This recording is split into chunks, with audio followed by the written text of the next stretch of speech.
I hope you are all excited. I certainly am. Although, I can't seem to see Lude anymore. Are you there, Lude? That is because I am an idiot and did not do this. That'll be fine. There's your beautiful face.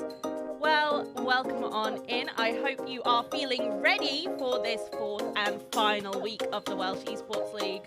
Sorry, we are coming to you a little bit later than usual. We have been waiting for one of the teams to arrive, but I think we are almost ready to go.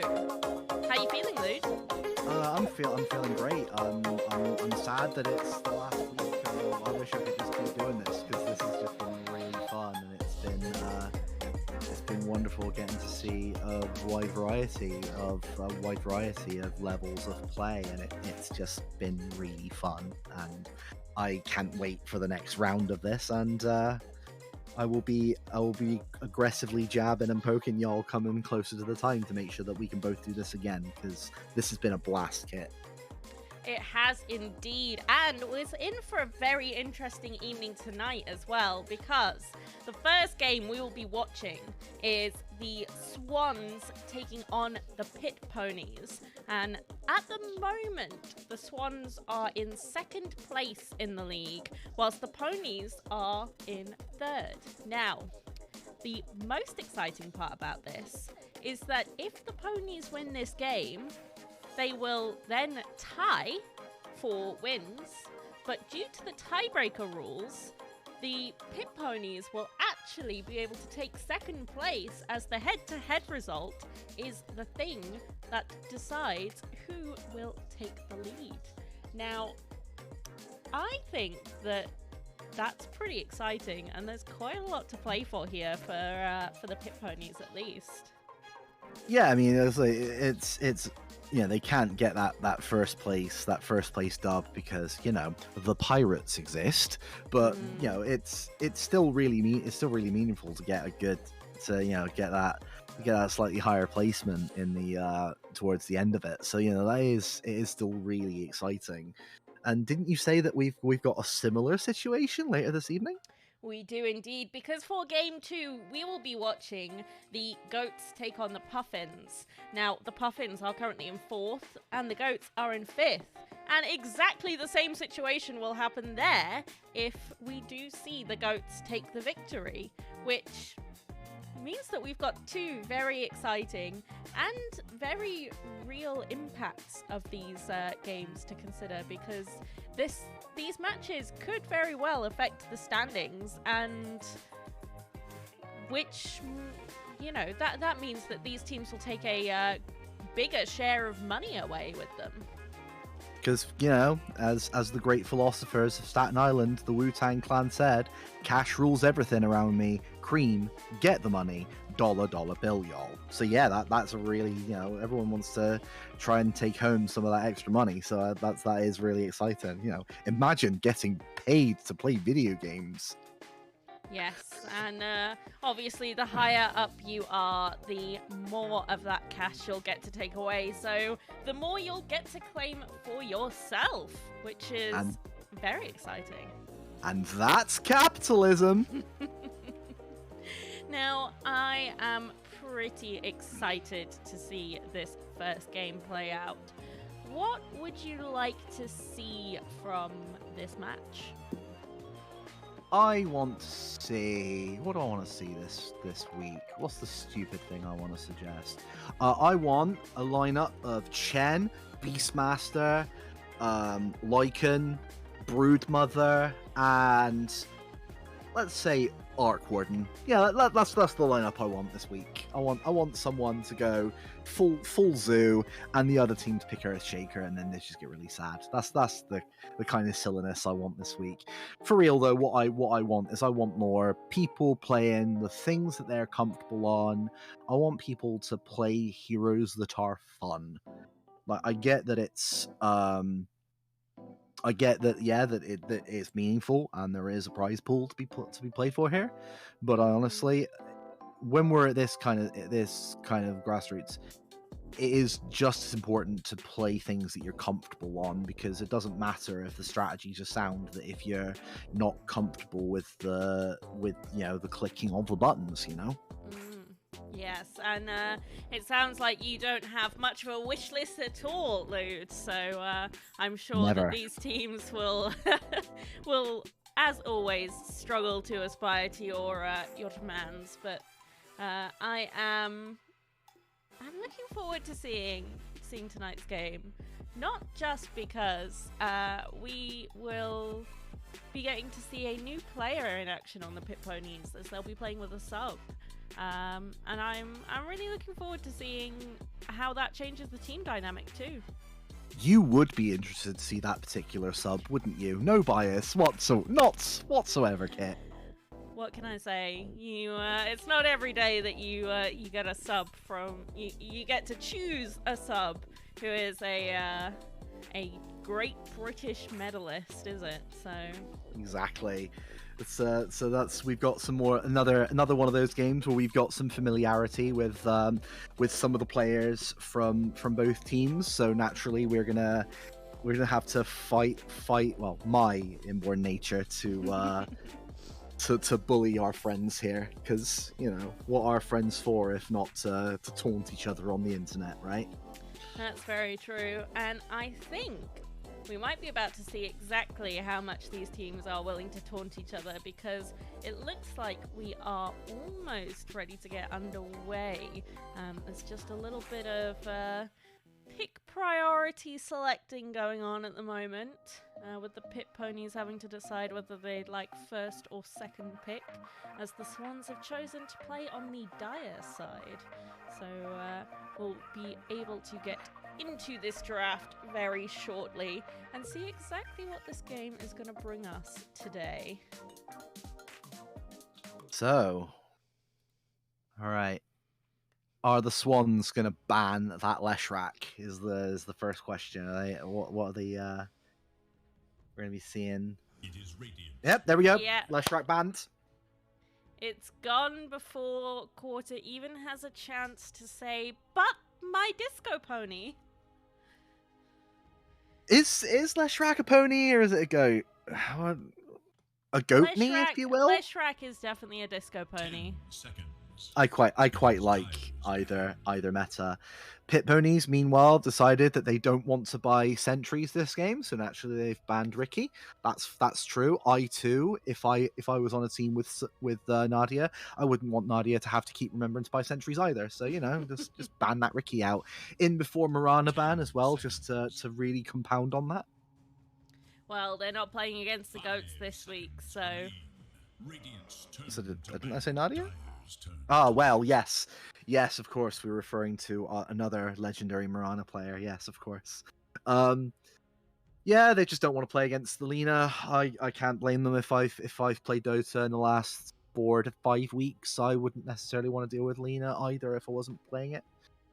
Meanwhile, the Swans also win with the Tiny ban. Tiny has been quite a versatile pick, so it isn't the worst ban in the world.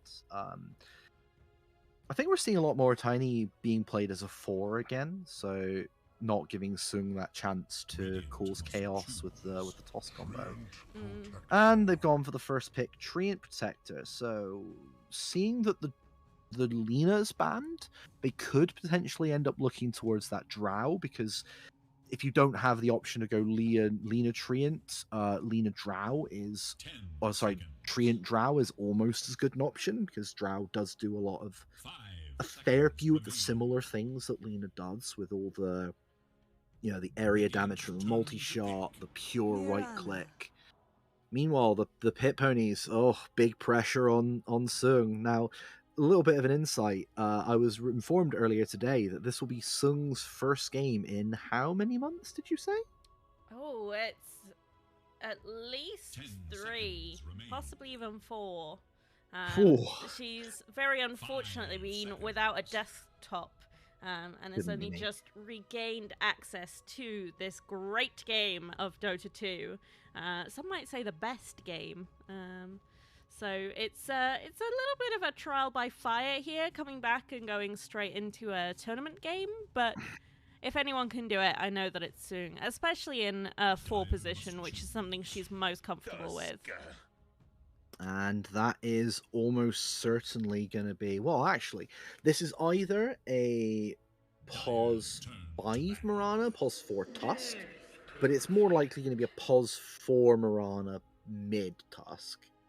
Meanwhile, the Swans coming in with that Death Prophet. Okay, so that's another really good option to pair with the Treant, because, you know, the Treant can get the heal up, and the additional armor on the Death Prophet, while she just runs around and makes everybody miserable with exorcism. So that's I'd say that's another good option. It does a lot of things. The Death Prophet is also quite flexible in terms of it.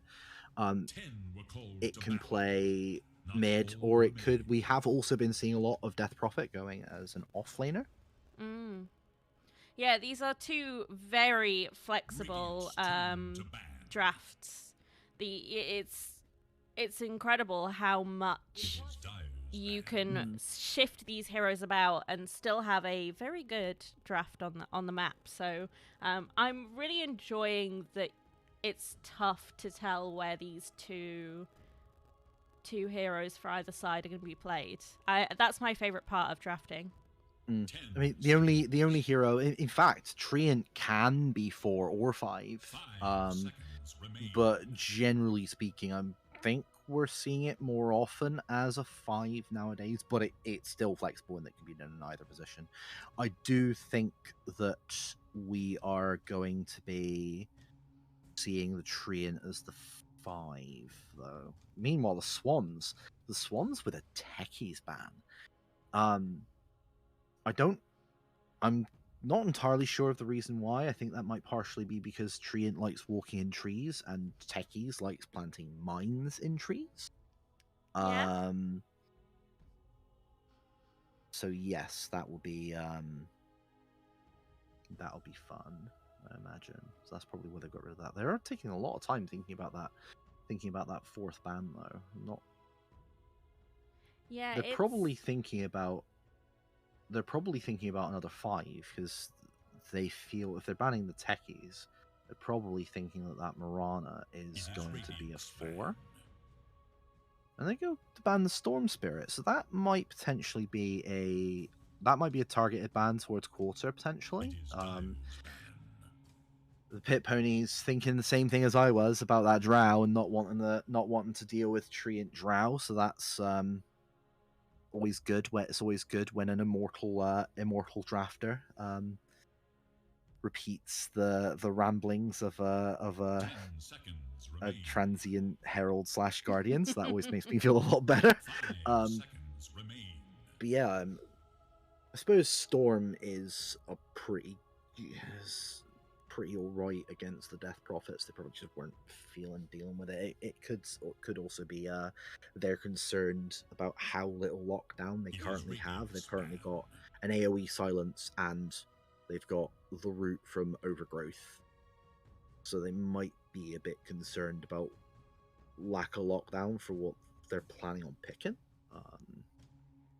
Yeah, then there's also the Zeus ban. Zeus is quite an obnoxious hero to play against mid at the moment, so that's 5 seconds. Probably a good idea to be rid of.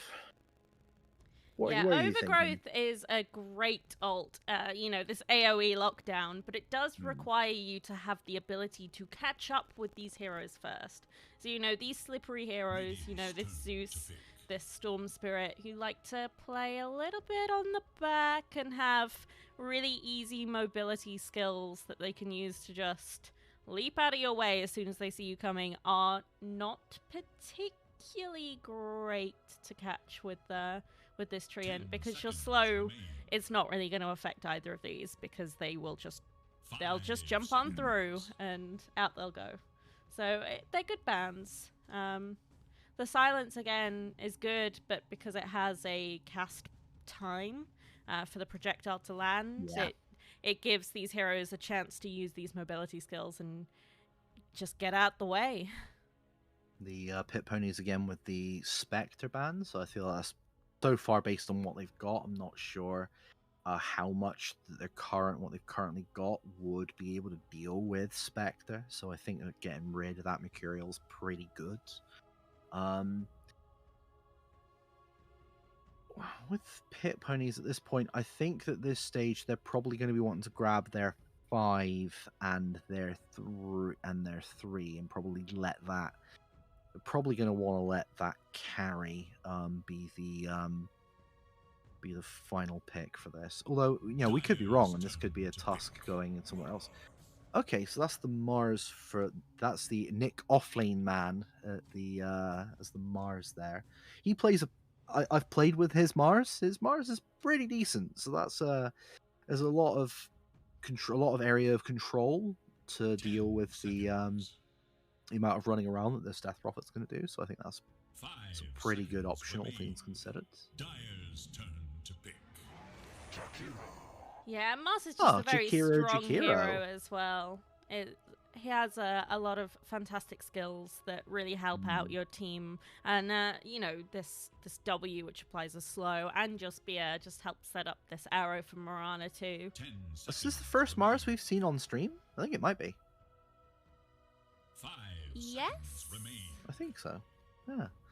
Meanwhile, the Swans with the Jakiro, I feel that's is that Peachy's hero? Do we think is Peachy playing 4 or 5? 4, I want to say. I want to say then that I think it's probably going to be. It could go in either direction. That's a line that can go in either direction with that. The Magnus for the Swans. Okay, so they're going. There's a lot of focus so far on big team fight ults. So the one thing I think that the Swans, 10 seconds. When they've got those cooldowns, they are dangerous. When they don't have them, they're gonna need to make sure that whoever they choose as their pos 1 is really gonna benefit from the Magnus's in power and needs to be able to farm. Based on what I'm seeing from everybody on the Pit Ponies, the Swans might be. Is this an anti-mage game for Swans? Oh no, don't say that word around here. That's a filthy word. I know. I hate it. But 10 seconds. You want. Could even be something like could be like a PA or something that's really going to benefit from that in power and be able to. Even in the downtime between all of the big team fight ults, they need to have someone who is going to be able to go and farm in that kind of downtime. Because Magnus's cooldowns, RP is 2-minute initial cooldown, something like that. Something similar. Yeah, Exorcism, Overgrowth, all like 100+ seconds. I think Jakiro's so far the only hero that doesn't have a big cooldown. It's less than 100 seconds, that's for sure. Yeah. The meanwhile with the Pit Ponies, with the Ancient Apparition, I'm gonna hazard a guess and say that's almost certainly gonna be Nadia's hero there. So be nowhere near fight, press R somewhere on map, hope that place on map is still relevant. However many seconds later, press R again. So that's.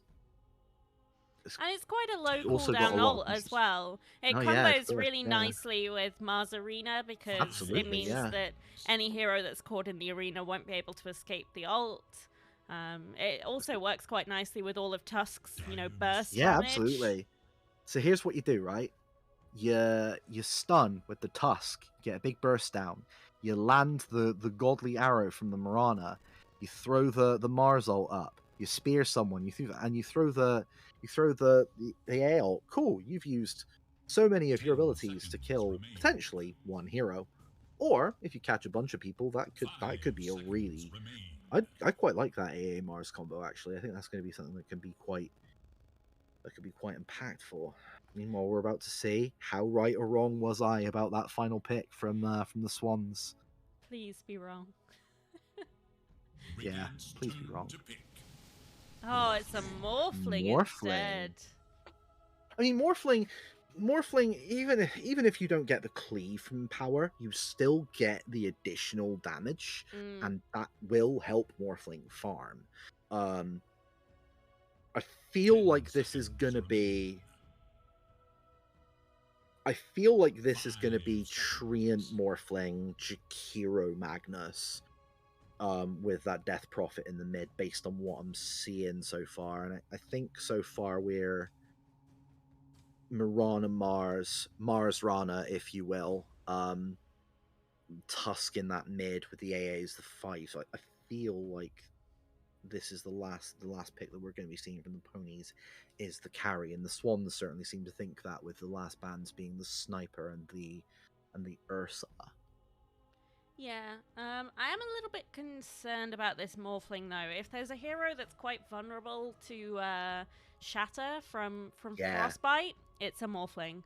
That's one thing I'm really concerned about. Is that last pick does seem a little bit strange into the AA. Although you do have Waveform, which will allow you to... Oh, it's an anti-mage game. It's just not the team we expected. Well, that is not what I was foreseeing. And yeah, basically exactly as we thought for the top from the side of the Pit Ponies there. That was the lanes as I called them. And you said Peachy is 4, right? Maybe. You're asking me to recall a lot of information, and that's not one of my specialties. Ha.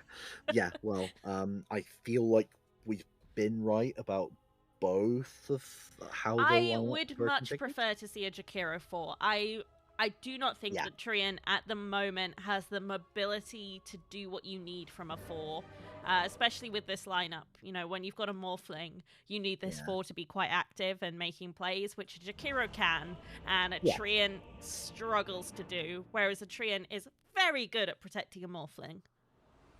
Yeah, I feel that is the light clear of the light clear of everything here. Oh, and the all chat already coming from this. Some not safe for work tree. Ooh. Oh look, look. Oh no. I'm not sure I want to. It's basically that the tree seemingly doesn't have any cosmetics, and if anything, doesn't have any effects whatsoever.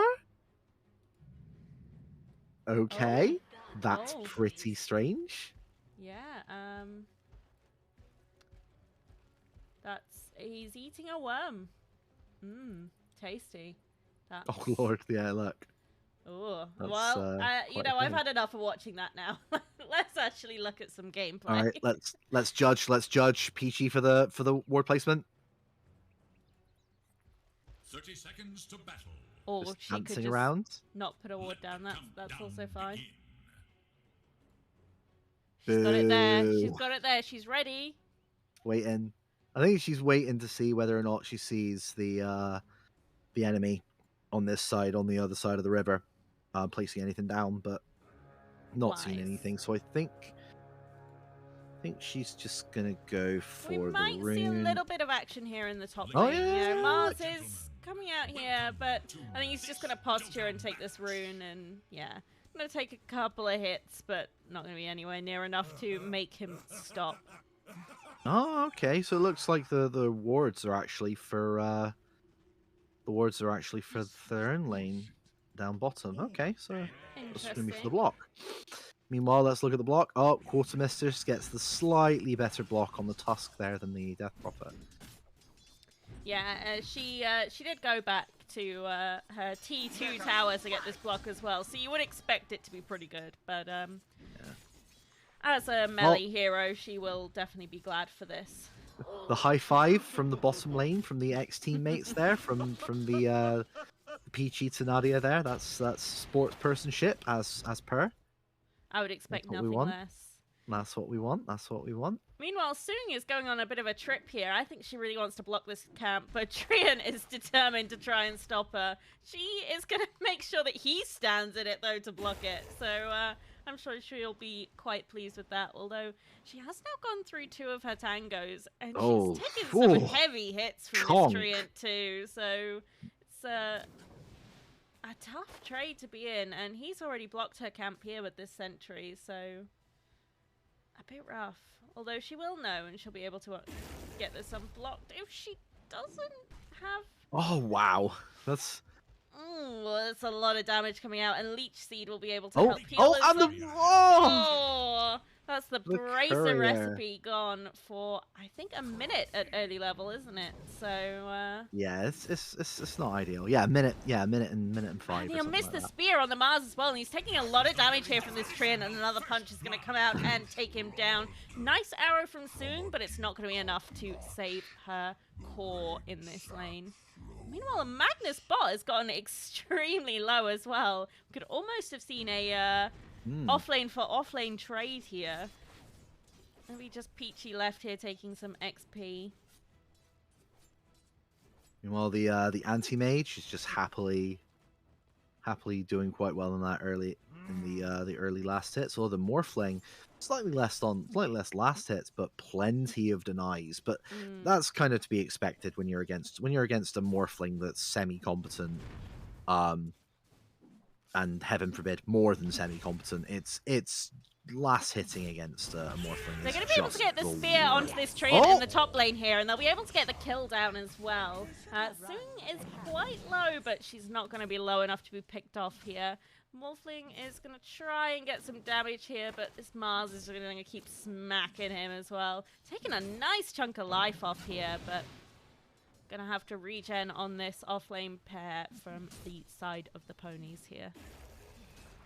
I mean, the Treant still has some tangos to be able to give to their Morphling when the time comes, and oh, Mimo mid. Oh, just the end of that. Just a cheeky little snowball just to assert dominance on the Tusk. Yeah, one of the key things this Death Prophet needs to be a little bit wary of here is that this Tusk will and can use his spells pretty offensively here, without too much of a worry. You know, still got a lot of action happening top here. Had a bit more HP knocked off of this Mars, and Morphling still taking some harass, but will just get healed up by his Treant as well. It's morphing Agi here to make the most of these heals, though, so they could get a very cheeky pick-off here if they felt confident, but I don't think they do. Ooh, spear doesn't quite land. Otherwise, that could very well have been a dead Morphling there. You have no right. Yeah, that's it's going to get a little bit trickier as well for them, considering that the Morphling's just about to get their completed Falcon Blade, and then once the Morphling gets that Mask of Death, oh, what a nice spear though. Knew that he'd been shifting Agi there. A little bit dangerous to do that when you've got such a nuky spell like spear in your lane. And that will be the soul ring completed up there for the Magnus, for the Mars. Cheeky little courier murder then from Soon as well. Meanwhile, we've got Peachy chasing Nadia quite intensely in the bot lane here, getting a lot of damage onto this AA, but she's got regen. She'll be able to just heal up there. And this anti-mage is going to keep smacking this Jakiro, take away all of their mana. Does have Mango, so we'll pop it, but... Yeah, it used to be that when you were off-laning against an anti-mage, talking from a more experienced than I care to admit here. Up top, this Mars has taken a lot of damage here, and this Treant is really trying to chase him. Nice leap coming from Soon just to persuade the Treant not to chase, because that could have very easily been a dead Mars there, but won't be so. Narrow escape there. Skirmishes coming up across the map here as well. This lane is quite far pushed forward here, bots, so they're able to get quite a lot of harass here from this anti-mage, who does have his Ring of Health now as well, so he's gone for that over completing the Wraith Band, which is a good pickup because it allows you to survive in these lanes as an anti-mage, especially a lane with a Jakiro in that you might not be able to otherwise. And Quartermistress obviously spent more on the battle pass than the Overlord Zell there, because she won the coin toss on the rune. This Tusk is doing quite well compared to the towards the Death Prophet, as a gulf of almost 10 last hits between them. So it's yeah, we'll see a little bit of damage coming out here onto the Tusk from the Death Prophet, but this is a tanky hero here. You know, you've got 6.9 armor, which gives you quite a lot of resistance, physical damage, and now you have an illusion as well. If you really think that you're in danger, you can just pop that. But this Tusk is going to try and rotate down bot here, so we might be able to see a kill coming out here. Have missed a kill onto the tree on top, but going to pop the illusion, and looks like we're going to get a snowball onto the Magnus. Going to be chasing him under this tower here, but the ult will come out, and I don't even think she needed the ice shards there, but she popped them. Both going to try and dive this tower here to get the kill onto Peachy. Taking a lot of damage here on the side, a little old Nadia, but Peachy's out of mana. I don't think she's got much left to run. We'll have Anti-Mage blink up soon, but Ice Shards comes out, stops her from going any further, and they'll pick up that kill between the tier 1 and the tier 2, which is a little bit dicey, but... Meanwhile, mid, the Death Prophet making use of the time that the Tusk was away and just popping that exorcism, and that is the one downside to that rotation. Yeah, it's good that you've secured 2 kills early on in the for your safe lane, but you are trading away a good amount of damage towards your tier 1, and we get to yeah, it's a another one up top. Yeah, it's a difficult situation to be in, but you might feel like it's worth, because you've come away with an XP advantage on the side of the Tusk anyway, and now being able to pick up another rune as well. So, meanwhile, this Death Prophet will be another minute and a half without Exorcism. Looks like they want to go top here with this haste. The quarter is coming up with the rune here. I think they've sussed it out, but she's just going to go anyway. She's going to snowball under this tower. We'll miss the ice shards because the treant dies so insanely quickly. Don't think she's going to push for this Morphling, though.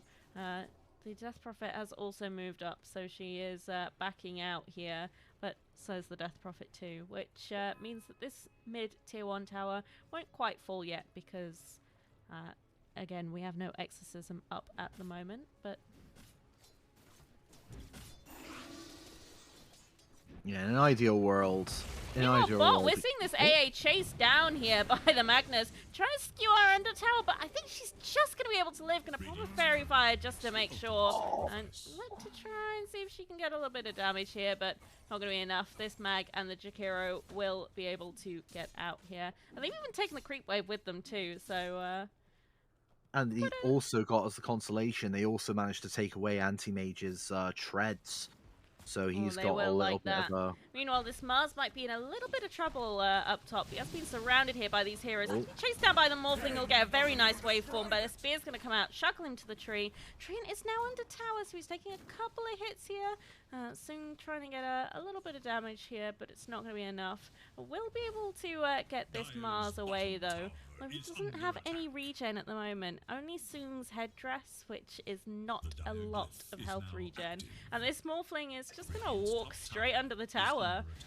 They will be able to pick up a kill onto the Magnus down bot, but Tusk is here, and he wants to try and snowball onto this Morphling, but this is a pretty tanky boy now, and he's...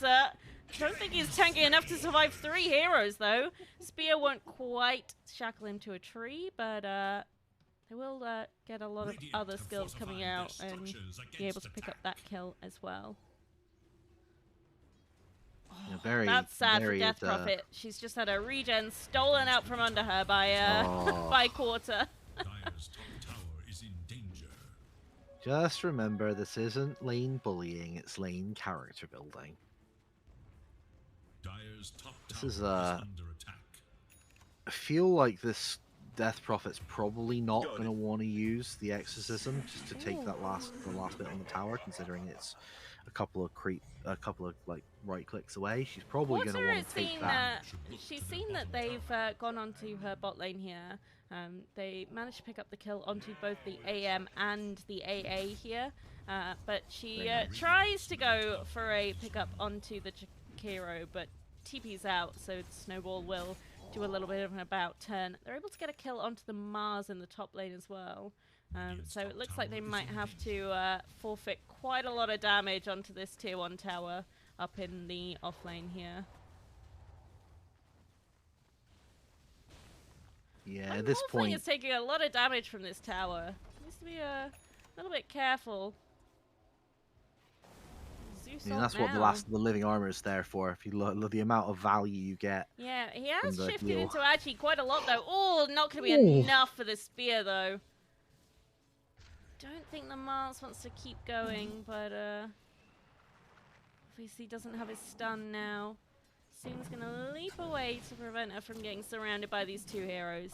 He might not have been able to take her down, but they would have been able to get quite a bit of harass there, so I think a wise decision. I've not seen the interaction in a little while, but I'm pretty sure the Morphling can waveform to get out of the Mars ult. So I feel like that's why this the Mars wasn't wanting to commit the ult there, which is reasonable. I will commit it now, though. Going to be able to get a spear down onto the tree, and Narrow coming up through, but the Overgrowth will come out at just the right time. They'll be able to take the Mars down. Going to get the Marana ult coming out, but it's not going to be enough to save Soon. Quarter is in the area, but she is not able to deal anywhere near enough damage to take down this Morphling. We'll be able to pick up a kill onto the Treant, though. I'm just surprised we've not seen the Death Prophet. Quarter's still hanging around, go though. bottom at this point. Yeah, it's very strange that she's had the ult for a little while and has decided not to try and force. Then again, they're about to take the tier 1 bottom anyway, so probably don't need to. Yeah, so they have now taken 2 towers on the side of the Swans, and the Pit Ponies have not been able to pick up a single tier 1 kill yet. Looks like we're going to be able to get a fight here in the top lane, though. This Treant has been caught out and stunned, and there are 4 heroes here to take him down quite efficiently. We do have this Magnus and the Jakiro up in the top lane here who are looking to defend this tower. Got a lot of heroes around, but I don't know if anyone really wants to try and go for this. IPAS's going to come out once the shards capture the Magnus in there, but no follow-up from the ponies just yet. Death Prophet is getting into position, and this Morphling is also walking up the river here. We might see him run into some of these heroes, but gonna get a nice AA ult coming out. Another arena coming through. We'll be able to pick up a stun onto the Jakiro, which means we'll get a kill there. But the 2 supports on the side of the ponies will also go down. RP comes out, but only catches Mars. Quarter is desperately trying to get something to happen here, but there is nothing to be done apart from a kill onto this Mars here from the Morphling. We'll get the last hit onto the Magnus, but a return kill will be picked up there by the Swans. And I think you're feeling pretty happy there. Your Pos1's just been able to live through all of that and even pick up quite a good chunk of those kills as well. And I think that paves the way for this tier 1 tower to fall pretty quickly. And this Morphling is almost at a Manta. Yeah, I mean, the one consolation that the Swans have there is that they were able to. That fight was 4v5, so that was without their anti-mage, who has just still been farming and doing nothing but, you know, playing Stardew Valley down here with the amount of farming they're doing. Although this anti-mage is about to be caught out here because he is trying to farm this these bottom camps. We did have a smoke up. So he has now popped that, which means that a lot of the momentum here from the Swans has been taken away. But they look like they're just going to try and walk up here and see if they can find him anyway. Going to get a ward out, which I think will be very helpful for putting down this anti-mage later on. But this Magnus is still just walking through. We'll catch a glimpse of him, so I think they'll be able to get this anti-mage out. But might be able to wrap around on these heroes in mid and... yeah, looks like we're going to see a fight here. Going to get a skewer up into the Morphling, but the Morphling is going to waveform through. AAL is going to miss. Not be able to pick up this kill, but Mars ult is coming out as well. We'll be able to keep all of these heroes contained here, but the anti-mage just doesn't really have enough damage here.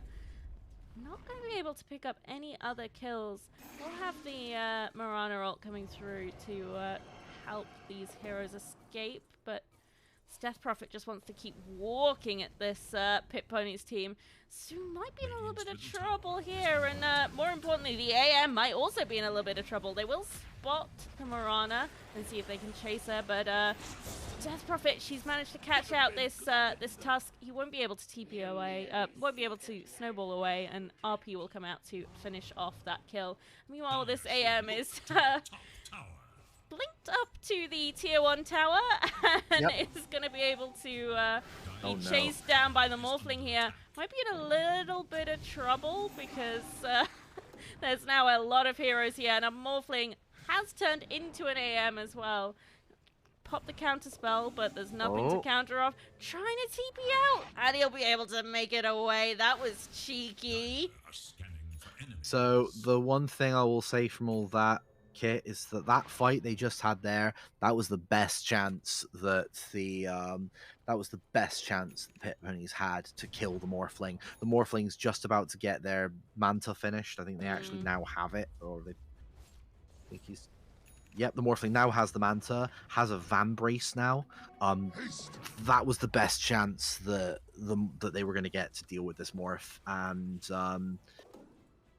I don't know if we're going to see another death on the hand on this Morphling now, and they're about to catch. This AM is going to get caught up very quickly there. That was a blow up if ever I've seen one. The moment he'd spotted the Magnus, it was already too late. That Morphling was waveforming through and dealing so much damage. There was nothing that could have saved him at that point. He's got the axe queued up on the Morphling as well, which is painful. And they're going to be able to catch out another hero here in this jungle with this ward. The AA is coming to try and de-ward here, but all she'll be able to do is get her own ward down right in the center of two other wards, and this jungle is still no safer for the AM. She came to the wrong neighborhood. That she did.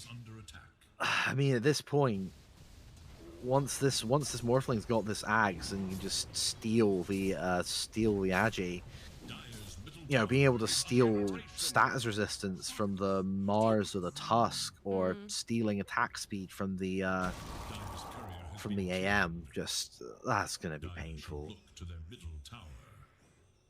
This AM is in another little bit of a precarious position here. Fortunately, it's still invis, so I don't think they suss out that he's there. But if they'd had a sentry down there that could have caught him a little bit earlier, he might have been in a little bit of a dicey position there. So they need to be a little bit more careful, especially as we're only just finished up the Battle Fury here.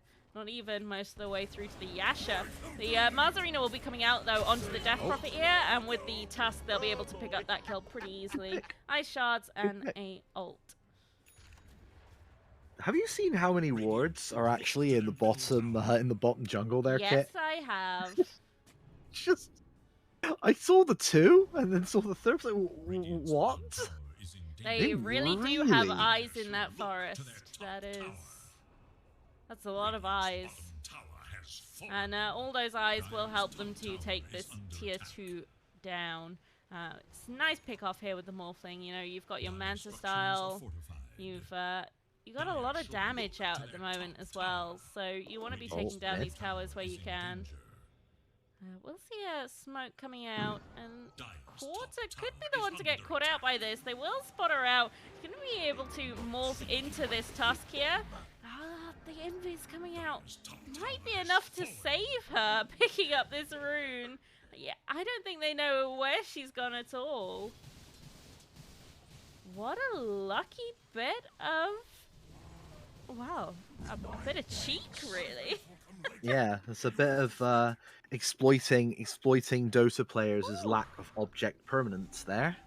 Once you're invisible, that's this it. This Morphling does not want to stop, though. Going to be able to waveform up into this triangle. Going to be able to get the kill onto this poor little AA. But the Mars desperately trying to keep his support alive, but I don't think it's going to be enough. Skewer's going to come out and keep this boy exactly where he wants to be, or where the enemy wants him to be, at least. and they will pick up 2 for nothing. And that's a free mid-tier 2 tower, if ever I've seen one. They've still got the ult on the Death Prophet as well, so if they're not confident about their ability to just chunk top down, especially with the creep wave being where it is, they'll have to wait until that's there. But they'll be able to. They might even be able to look at taking Roche with it. That'll also be a lot of a good area denial for the Roshan there.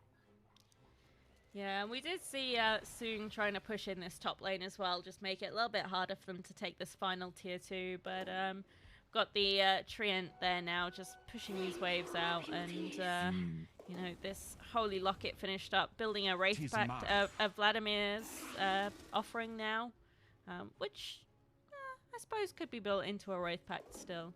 It's quite good against physical damage, so this there is a fair bit of damage that you can negate from the side of the ponies. But the ponies are going to go for their own smoke here. And got 4 heroes all smoked up, walking towards the Roche pit. I'm not sure they want to do Roche, though. I think they want to get a pick off here. They're really trying to sneak their way into this jungle, see if they can find someone. Looks like the AM is going to be able to suss out this Treant, but they don't want a Treant. They've spotted something a little bit juicier with this Death Prophet. They'll get the Mars Arena, and they will get the AA ult coming out now, but she'll already be dead before it can land. This AM is chasing down this Treant, but what a nice RP coming out onto the 2 supports there. Ice Path will come through, but it's not going to be enough. Macropyre is doing so much damage, though, to this Mars, and they'll be able to pick up another kill here and finish off the 2 supports, but the Morphling is not finished. He wants to try and chase down this AM. Oh, he's switched his target now to Quarter, though.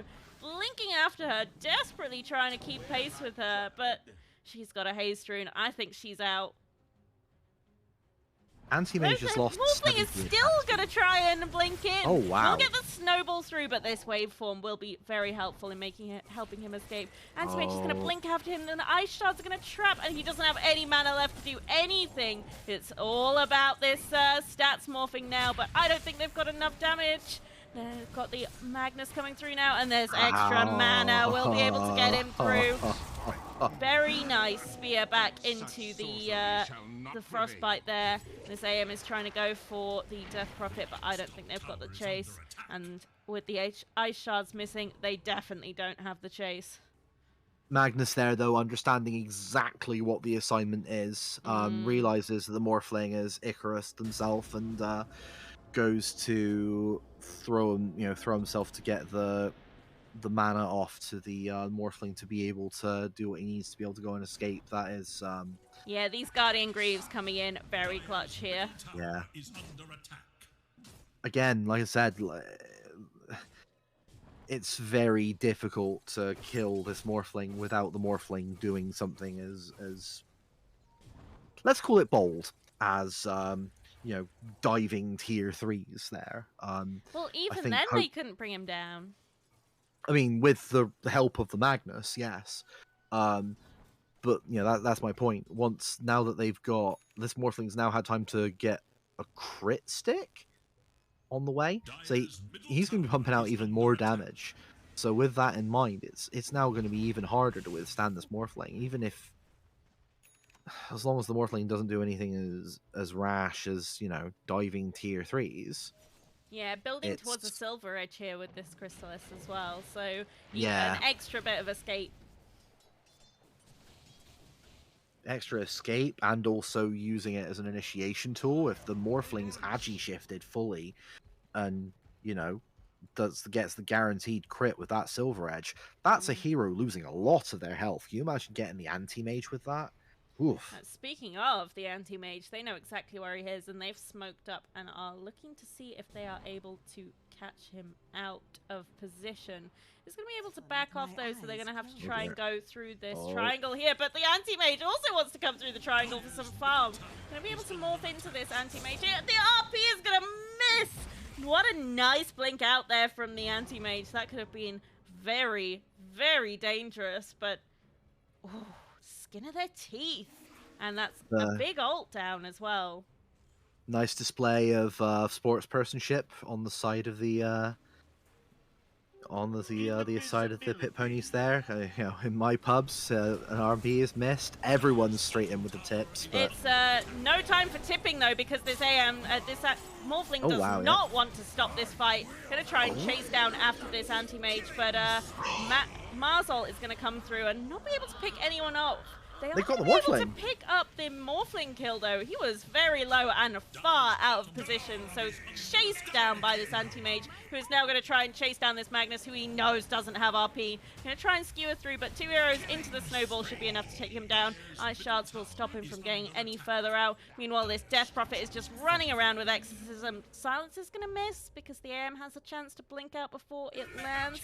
But Quarter, what are you doing behind their tier 2 tower? Oh, that's right. She's picking up a kill onto Peachy, and this Death Prophet is desperately trying to get some kind of return kill here. This Quarter is in deep, and she doesn't have very much left. She's got no mana, she's got no skills, but she's just going to be able to walk away. And just like that, the game is back to even. That was a huge.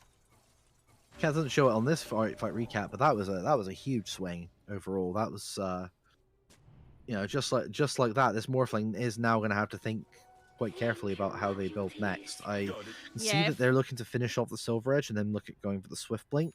If we take a look at these graphs as well, you know, just look at this swing here. You know, we've had like a couple of K difference here. I think about 6K gold at its height. Yeah. That's now just returned straight even. And actually gone a little bit in favor of the Pit Ponies here as well. You know, not much, but it is a 7K swing in its entirety, which is nothing to be sniffed at, especially when you're going up with an anti-mage, a hero that very much enjoys its gold. Yeah, I mean, we are coming up to that point in the game where we're almost at peak anti-mage hours. So from my experience, anti-mage peak hours are 35 to 50 minutes when it is able to outfarm anything else. They're going to be able to get the morph into an anti-mage here, and they're going to try and get this Mars Arena into the backline, but the Morphling is going to be able to blink out with the anti-mage stolen skills. Going to trade some supports here, picking up an AA in return for a Jakiro kill. But Quarter, this BKB, I don't think is going to be able to save her against this Morphling. Going to get chased down by the Magnus, but she's going to be able to pick up a return kill here instead.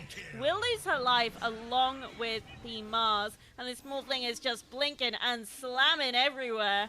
Picking up some very, very important kills here, which leave a little bit of danger here for the Pit Ponies. This could very easily be their final tier 2 dead and gone. Blinking and slamming. You too remember meme videos from the early days of Dota. I watched that video every night. Yeah, it was a staple in my early Dota YouTube diet. But yeah, so the fights, it largely seems to be like as long as the Swans get the good jumps and they stay well positioned, they are still largely coming out on top on these fights. It's when the ponies can get the odd little pick on the Morphling or on the Prophet or the Magnus that these fights seem to go a little bit more hair-shaped. Meanwhile, Anti-Mage. Oh, Anti-Mage is going for it. The real Anti-Mage is also trying to blink and slam. Although, if this Anti-Mage doesn't build a blink dagger, I think they're a coward. A trouble here because this AM is trying to farm their way through the jungle. The Death Prophet will give the game away though. She'll go to take the shrine, but AM is just gonna blink up anyway. Ooh, bit risky. You didn't know who else was there beside her. Yeah, I take it back. I think Magnus is standing on top of a ward, so they did know. I thought for a moment before noticing that, I've considered that. Although this Mars is going to try and go for a slightly enthusiastic kill onto the Morphling here. Going to be able to get a nice AA ult coming through, but the arena will not be enough to take this this Morphling down. So the Mars will lose his life. We'll be able to pick up a Magnus kill in return. Definitely not confusing having two offlaners with an M name. That's not doing me in. Marsness? Trying to think of awful portmanteaus, and I think that one was a portmantalia. Oh, this Silver Edge is online, and that is a dead AA. She didn't even see it coming. That's a drive-by from downtown. Yeah, that was a last surprise. She never saw it come in. Yeah, that was. Yeah, so at this point, yeah, the Morphling doing as I thought that they might do, and going back realizing that they needed tankability from that Skadi, and yeah, this Anti-Mage is in trouble. This AM is very far forward. In the wrong neighborhood. Does have the wherewithal to think that, oh, that was unfortunate RP there. A little bit of a short blink. Not that it would have mattered anyway, because the AM had already managed to make their escape, but was not far enough to catch him, even if he hadn't TP'd out microseconds beforehand. That's a low percentage play, honestly. Even without us, without the additional knowledge we would have. From my perspective, that's too much of a risk. That's a 2-minute cooldown. Like if the Swans, if the Pit Ponies saw that happen, they now know that the Swans have they have a 2-minute vulnerability window without that RP, so they've spotted this Death Prophet in the bot lane, and they are going to smoke up and chase her down, and they don't even need the rest of their team apparently. Just Quarter and AM are going to be able to take down this Death Prophet with a painful amount of damage there. But AM is going to stick around in the lane. I don't think he's realized how much danger he's in. This Morphling is just chilling. Going to be able to pop the arena, but this AM has got such low HP, he's going to have to back away. Not even able to pick up a kill onto the Jakiro before this Mars does fall. They will be able to pick up the Magnus, but without RP, I'm not sure how much help you would be anyway. Going to have to pop this Mirana ult to try and get Soong out, but on the back line they have found the Treant with this AA and the Tusk. The AM, the Morphling, who is cosplaying as AM, is going to be able to get the kill onto Soong, and this Silver Edge is coming out and doing so much damage, but AM, the real one, says, no you don't, and takes down this Morphling. Or, as I am now going to call him, Fake AM. That's and that's a Roche. They're running straight into the pit there. Yep. They know that there is very little chance of the Swans being able to contest this here without their Morphling, and without anyone in position as well. And you know what I'm going to say is a massive contributing factor to how that fight was able to go so well for the ponies in that engagement? What? The fact that Magnus did not have their RP available. Yeah, it would have been a very different fight had RP been up there. And yeah, because they could have used that to disengage with the big fight, the ult of the Arena of Blood. If the Magnus is in there, he can do something to stem the tide of that. Yeah, and the arena at the moment isn't doing a huge amount because the Mars is arenaing and kind of giving away their life with it, but that in its own does a lot for the general team fight of the of the ponies here, because this AM knows where certain heroes are. He knows what spells have been used. He knows that certain things have to be expended in order for them to take down this Mars, which then cannot be used against him. Yeah, we're now at the point where this AM. And Quarter wants to go in on her own here. She's going to snowball onto this DP. Not going to be able to do anything with it because the rest of the team is there, and so Mars is going to have to pop his arena and just walk away because the ponies are playing for this top tier 2 that they've had pushed in for quite some time and yet have not been able to get any damage onto. So there are 3 heroes up here, and that means no backup for Quarter. Meanwhile down mid, they're just gonna say, okay, you want to take our tier 2 top, we'll just take your tier 3 mid. Oh, the arrow from Soong. The AM is going to TP back, but he knows that without the rest of the team, there is not much point trying to fight this. Just running into Exorcism is not a good way to initiate here. And so he'll just be hanging about, waiting for something like this. A catch onto the Morphling and a nice spear back onto one of the buildings. And that is a well-deserved tip there. What a spear. What a catch. And they'll be able to pick up a catch onto Peachy too. Oh, that's why this basher is so important here for AM. We'll be able to get a kill onto the support. And he wants to try and chase down this DP. She's running away from these ghosts here, but Silence is going to come out. He doesn't have Manta at the moment, and will get blocked there by the blast drake. But he's diving tier 3s. I'm not sure that's where you want to be, AM. Oh, the popping of the Manta, the safety there, the safety play. Okay, I'm into it. Yeah, Magnus will skewer up those illusions, and that will leave AM free to take this tier 2 mid. And this AM is looking pretty happy right now. He's, I think, finished off his Abyssal Blade now. I feel like he's almost got the Abyssal plus buyback, because this is a fight where you. Oh, you want okay, buyback? Yeah. Oh yeah, you're 10k ahead. Oh no, went for it. Feels confident in being able to farm that gold. Okay. Okay, go off, Queen. I'll see that. It is quite dicey because one bad fight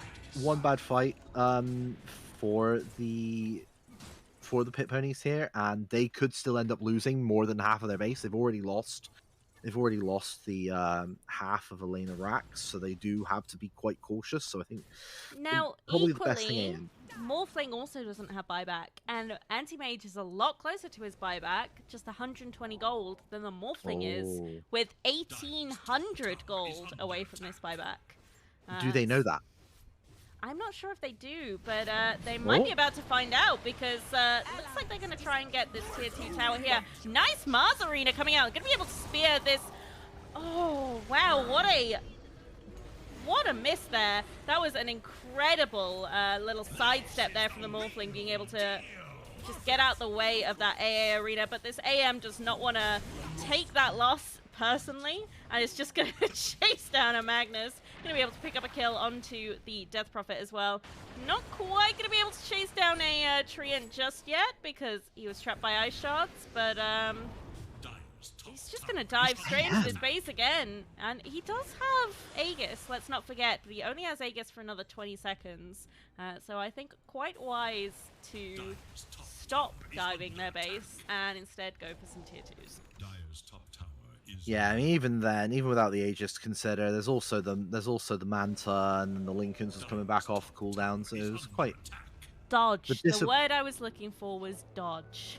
Yeah, the discipline. I'd say that the difference that I've seen between this Morphling, when the Morphling was massively ahead and feeling themselves, and the AM, who's now ahead of the Morphling by quite a considerable way, is I'm seeing a good difference in discipline. The AM's not been using their Manta to get more damage and nuke someone down. They've been using it. They've been waiting until they feel they need to use it to escape that silence or any other sort of big ability that they just need to get out of. Whereas earlier on, part of this is helped by the fact that they have a Lotus Orb on the Mirana as well. So the AM knows that if he's playing with the team, he doesn't have to necessarily be the one responsible for this purging. There is also members of his team that he can rely on for a purge as well. Let's have a look and see where we are with the items as well. What they've got in terms of neutrals. At the moment, it looks like a lot of new neutrals coming out on the side of the Pit Ponies from big pickups recently. I think they're the only ones so far to have a tier 4 apart from the Morphling on the Penta. What we got from the side of the Havoc Hammer on the Tusk, so the Tusk's now going to have even more of a little bit of nuke damage as well. Yeah, the AM's sticking with a Paladin Sword at the moment, which I think is pretty reasonable. Probably wise. You'll be quite happy with a Paladin Sword, won't you? Yeah, look at the dream, though, for Nadia. Nadia is super happy with that. being given Spell Prism as a POS 5. Oh. That is... Oh, sorry, I had to compose myself for a moment there. That's the kind of thing you dream about as a support, really, isn't it? Yeah, the Morphling quite wisely is going for a BKB next item, which I think you kind of have to at this stage in the game where it's been proven that they have a lot of ways to catch and chase you down. But the AM has gone for a Skadi instead of saving for buyback and is now even further away from the second life. I'm not sure how I feel about this. I think it could be a little bit of a problem if there's any kind of mistake made here. You don't have a fallback. You might not be able to tell me how you feel about it. I can tell you how I feel. I hate it. Seeing especially with these aggressive blinks as well. Yeah, it's the support player in me is being given. Oh, the jump there from the. Not quite going to be enough, but the AM is going to come in, and with the AA blast, I think this is going to be a death profit, and yeah, indeed it will be. And I think, yeah, she popped her BKB on the last second of her life there as well. So that is 65 seconds, no death profit, unless she buys back, because death profit was a good core and saved for her buyback. Yeah. And that's another 10-15 seconds that you don't have BKB once you do respawn. And it looks like they're just letting this tower go. It feels like the Swans are more focused on maybe trying to get a finish off on the mid racks, which I can understand. But you know, there's still a fort on the side of the. Actually, of course, they've just got a fresh fort from the deaths of the towers, but. Yeah, and they will be able to keep one of the barracks alive, but the ponies want to TP back and see if they can fight this. Fortunately, the AM is only going to be able to pick up a kill onto the tree and going to be able to get a lucky bash in right as Overgrowth was coming out, but I don't think they're going to be able to chase down anyone else. I feel like the rest of the team should be reporting the tusk there for stealing the kill from Soong's clearly going to land arrow. I think that's bad team personship, honestly. Do you know what really frustrates me right now, Lud? It's that the AM now has enough money for buyback, and I feel like all of the stress and the toe curling from that inner support player in me that just, you know, where if I was playing this game, I would be just screaming at the screen, going, "Why didn't you save?"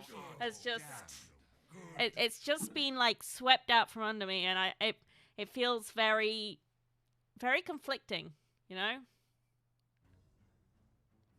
Yeah, it doesn't sound like you know. Yeah, it's like it also makes the carry in me feel bad because I'm like, I probably would not have been able to farm that quickly. I might have had buyback, but not almost 2,000 surplus, like 1,500. So that's, you know, you're starting to think about vanity items now. I mean, although I'm not sure. What's this anti-mage do? This is what I was talking about earlier on. Sorry, Kit, where I was talking about peak anti-mage hours, because, yeah, okay. Where do you go from here? At this point, Moonshard, Ag's Blessing, I guess. Ag's Blessing, but, you know, do you wait? Do you kill Roche? You kill Roche once more, and that's your Ag's Shard easily. And if you look, items, there's 3 other shards that you would want. I mean, the Tusk could possibly do with their shard. A little bit of a watch here, because this AM is being a little bit aggressive in this dire triangle. Unfortunately, I don't think he knows that they have vision of him, so they watched him go. I was a little bit scared that he was going to keep chasing the Morphling anyway, but no, Quarter's going to go mid and get a little bit of health chipped away there from the Morphling, who will just do his best to get her out. But there's a regen. Of course there's a regen. And Roche is up in 8 seconds. Oh, they're checking the pit. Oh, they're checking the pit. Just stay. Oh, no! The patience or lack thereof. And there it is. Oh, there we go. Oh, there we go. I thought they were going to miss it by mere nanoseconds, but into the pit they go, although we are seeing a 5-hero smoke coming out. And they've got everything. They've got all of their things. Can they get the jump? They're coming. They know, but it's too late. That roach is already gone, and it is down onto quarter. They're going to be able to get the Mars Arena coming through, but the RP is only going to catch Mars and AA. This quarter is just able to keep doing a lot of damage here in the center. Will pop the Aegis pretty quickly, but Morphling's already out, and Quarter wants to keep going. Gonna get the AM blinking in to get a kill onto this Death Prophet. Should be able to chase down a Treant, but I think that's all they're gonna be able to get here. And now there's no one left from the side of the Swans for them to chase down. They don't have Aegis. I'm not sure how you feel about trying to fight this again when you're missing a lot of your ults. So they took the blink fragment on the anti-mage, so having the spell damage reduction whenever he gets closer by. And I think actually, considering the Jakiro, the magic damage, because there is a lot of magic damage from this Morphling, I think that's a pretty good choice. Yeah, and they're going to be able to get half a Rex. Although these AM illusions are pushing for a full Rex. Divine Rapier Gaming! We get to see a Rapier on stream! It looks like we're going to be able to see Peachy taken down as well, because she has strayed a little bit too far, and will get caught out and taken down. I mean, what do you do next when you want that blink? Do you have to wait and get an Ag's Blessing to then be able to buy the blink? Because you cannot drop any of these other items on the Morphling. Or do you use the Ag's Morph and then switch it out? Like, what do you do here at this point? You get an Ag's Blessing. That's the answer. I mean, I'm happy that we finally get to see... And it saves you from switching items out. Yeah. I mean, there's that sweet spot because you don't want to eat... Oh! Meanwhile, mid. Yeah, Death Prophet is just going to BKB and walk away. Casual. I mean, you don't want to use the Ag's Blessing before you've got the next item because, okay, sure, you've got an item slot back, but you also lose the 175 mana, those 10 attributes, and the 175 health. So you do actually kind of lose out. Oh, meanwhile, the Blag's Blessing on the anti-mage, he's just farmed it out right. However, that is 1,000 behind now. The Blink Fragment is very good on anti-mage, and has a surprisingly long recharge time, though, so you don't want to be too greedy with it.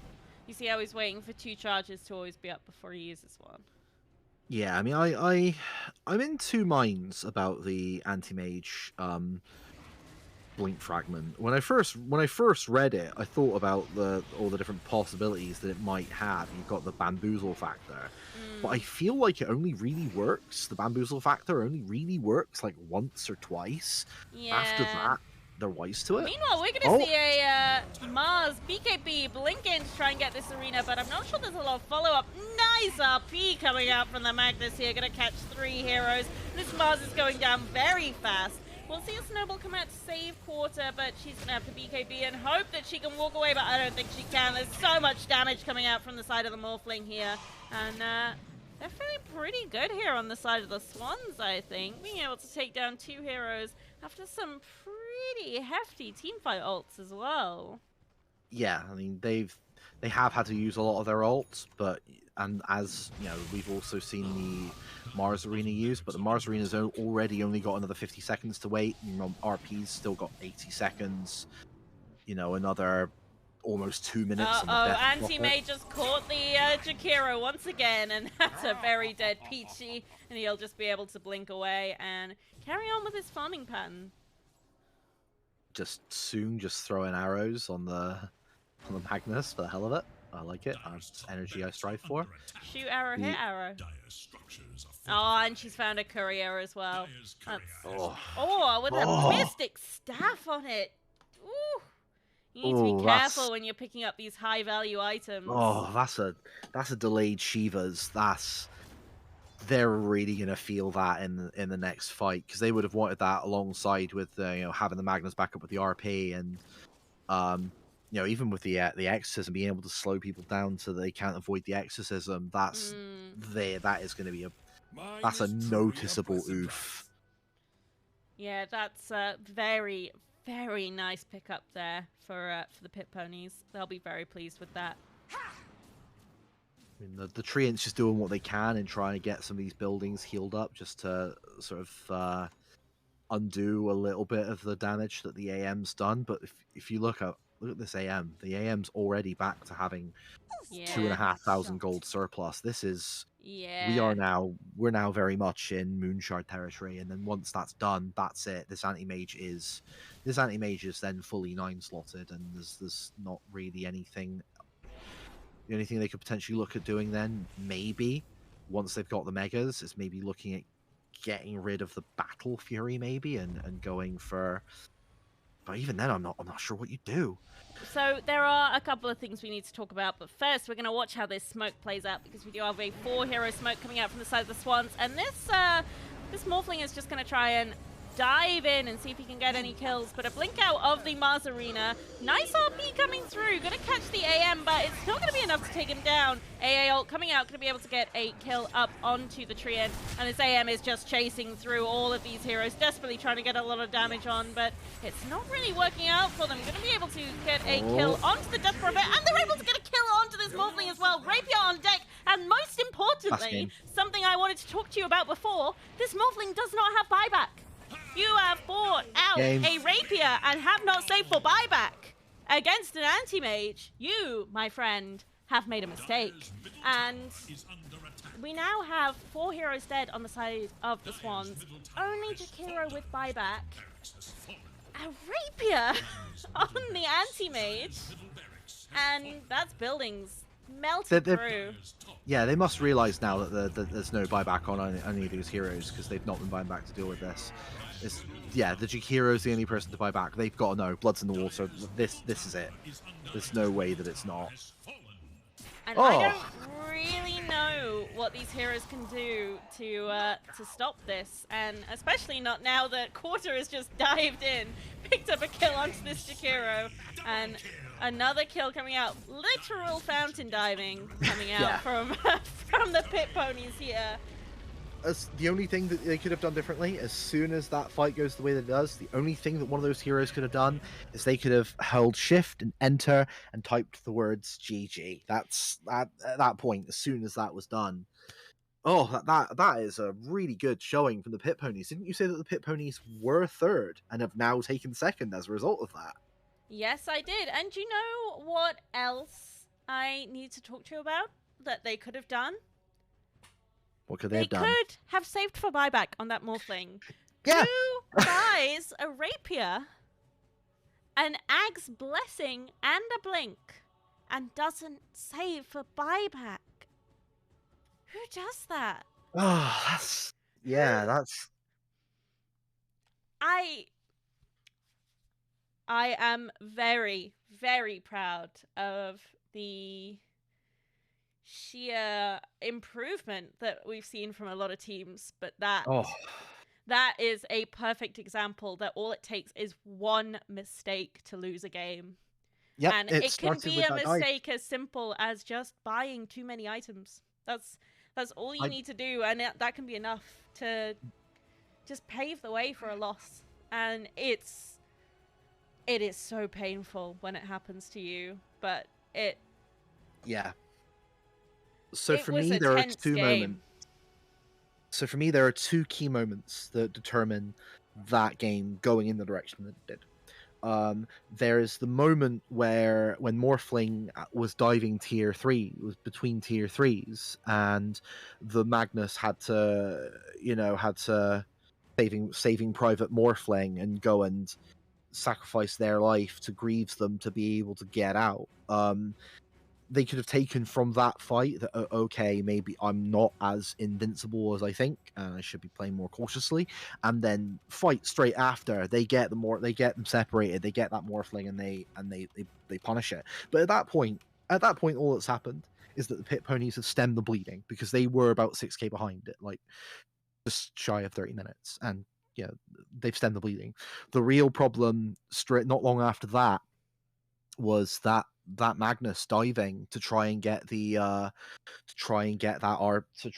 failed RP on the anti-mage, and then the Pit Ponies just go and punish that, and they take a massive fight. They manage to kill all the heroes of significance on the side of the Swans, and I feel that at that point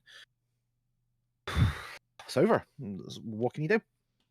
Yeah, it's a very tough situation to be in, and it's little mistakes. That's all that it takes to lose a game, and it's to win a game as well. Because there was a point in that game where it looked like the Pit Ponies were completely out and didn't have a shot at all. But all it took was them to be patient and wait for little mistakes. And let's face it, they were making little mistakes themselves as well. So they knew that those mistakes would come, because it is very rare to find a team that does not make a mistake at all. But they just were patient, and they knew how to just hold on and ensure that when those mistakes came, they capitalized on them. And there were a couple of times they happened, and the fights just kind of fizzled out because they weren't ready, they weren't in position, or, you know, they weren't that major. But when they did matter, they really took all of those opportunities and really fought for that victory. So GG, well played to the Pit Ponies, who will finish this season in 2nd place after securing that victory and therefore winning out the tiebreaker. So congratulations. Very well deserved after a performance like that. I think we will take a very, very short break whilst we get ready for the 2nd game, and we'll be back to bring you the Goats versus the Puffins in just a second. See you in a few minutes.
Hello and welcome back to the Welsh Esports League. I'm Kit and I'm joined here by Lude. How are you feeling, Lude? Oh, just recovering from that previous game. There's a level of excitement, but I'll tell you, the level of that excitement doesn't compare to how exciting this game is for me personally watching. I know I'm friends with 7 out of 10 participants here, some of which I've been friends with for upwards of 6 years. So this is the spice. I'm hoping for some spice between these teams. Yeah, and we won't have to wait for very long because the Goats versus the Puffins is actually already underway. So let's take a look at the game. We do have a draft up now. So do you want to tell me a little bit about these two teams? Okay, so the Puffins, 4 out of 5 of them are, you'll see from their clan names, they've all been friends. Yeah, they've all been friends for an incredibly long time. In particular, Simon and Pharaoh rather, have been playing together for upwards of 6 or so years. And you've got Demon and Creator have been long friends, and straight away in with the meta of the Goats ban the techies. Interesting. Okay. They clearly watched that game with Creator Techies mid and don't want to deal with that. Meanwhile, the Puffins and with the sensible bans of the Ricky and the Lena, again, flavor heroes of this patch. And the Goats banning the Tusk. There is also some background flavor as well, very quickly, for the Goats in terms of the Fleur being on the EsportsWales team and Ash being the coach. And there's Ash also having been friends with Simon and Pharaoh and Demon, actually, for very long times. Onto the picks themselves, that is Rubik for the Puffins. And I can tell you, if this hero is not going on to Pharaoh 101, I will be sorely disappointed, because that is almost certainly Pharaoh's favorite hero. And well, Banza also really likes playing this hero. Banza does. However, I'm gonna personal bias here is gonna say you give it to Pharaoh here. It's a hero he's phenomenal at for our level, definitely. The Ancient Apparition as the first pick. I'm feeling that that's probably going to be Ash on the +5. However, I do know that Fleur does like the hero, so that could potentially be. However, we do see there is a hero that is not banned yet. There's 2 heroes that Fleur likes that are not banned yet, and one in particular does pair kind of nicely with that AA. I'm of course thinking about that Mirana. Never mind, they go for the Sand King. Well, we have seen very good results from this Chefwood and Sand King. So yeah, that's a signature. That's a signature hero from Chefwood in there. I think we've seeing if he can capture another big boy Sand King rampage. Wouldn't that be something to see? Meanwhile, what are we going to be seeing from this? I'm wondering. Saying that though, Simon and Banza were playing support, so it could be that this game, it could be that Pharaoh is playing as, or it could be that any of those 3 actually playing as offlaner. So I'm not really sure where this goes. Again with the Underlord pick, which is also Underlord's a really good hero at the moment for the offlane because he can farm relatively quickly, which means he can get those greaves, and greaves being the flavor item for offlaners towards the end of this patch. I say end as if we know when the new one's coming. We hope. We pray it's the end. Oh God, Lord, don't we? Look, give me Muerta in my games now, you cowards. Let's just hope that she's not as broken as early release Monkey King. Muerta, please.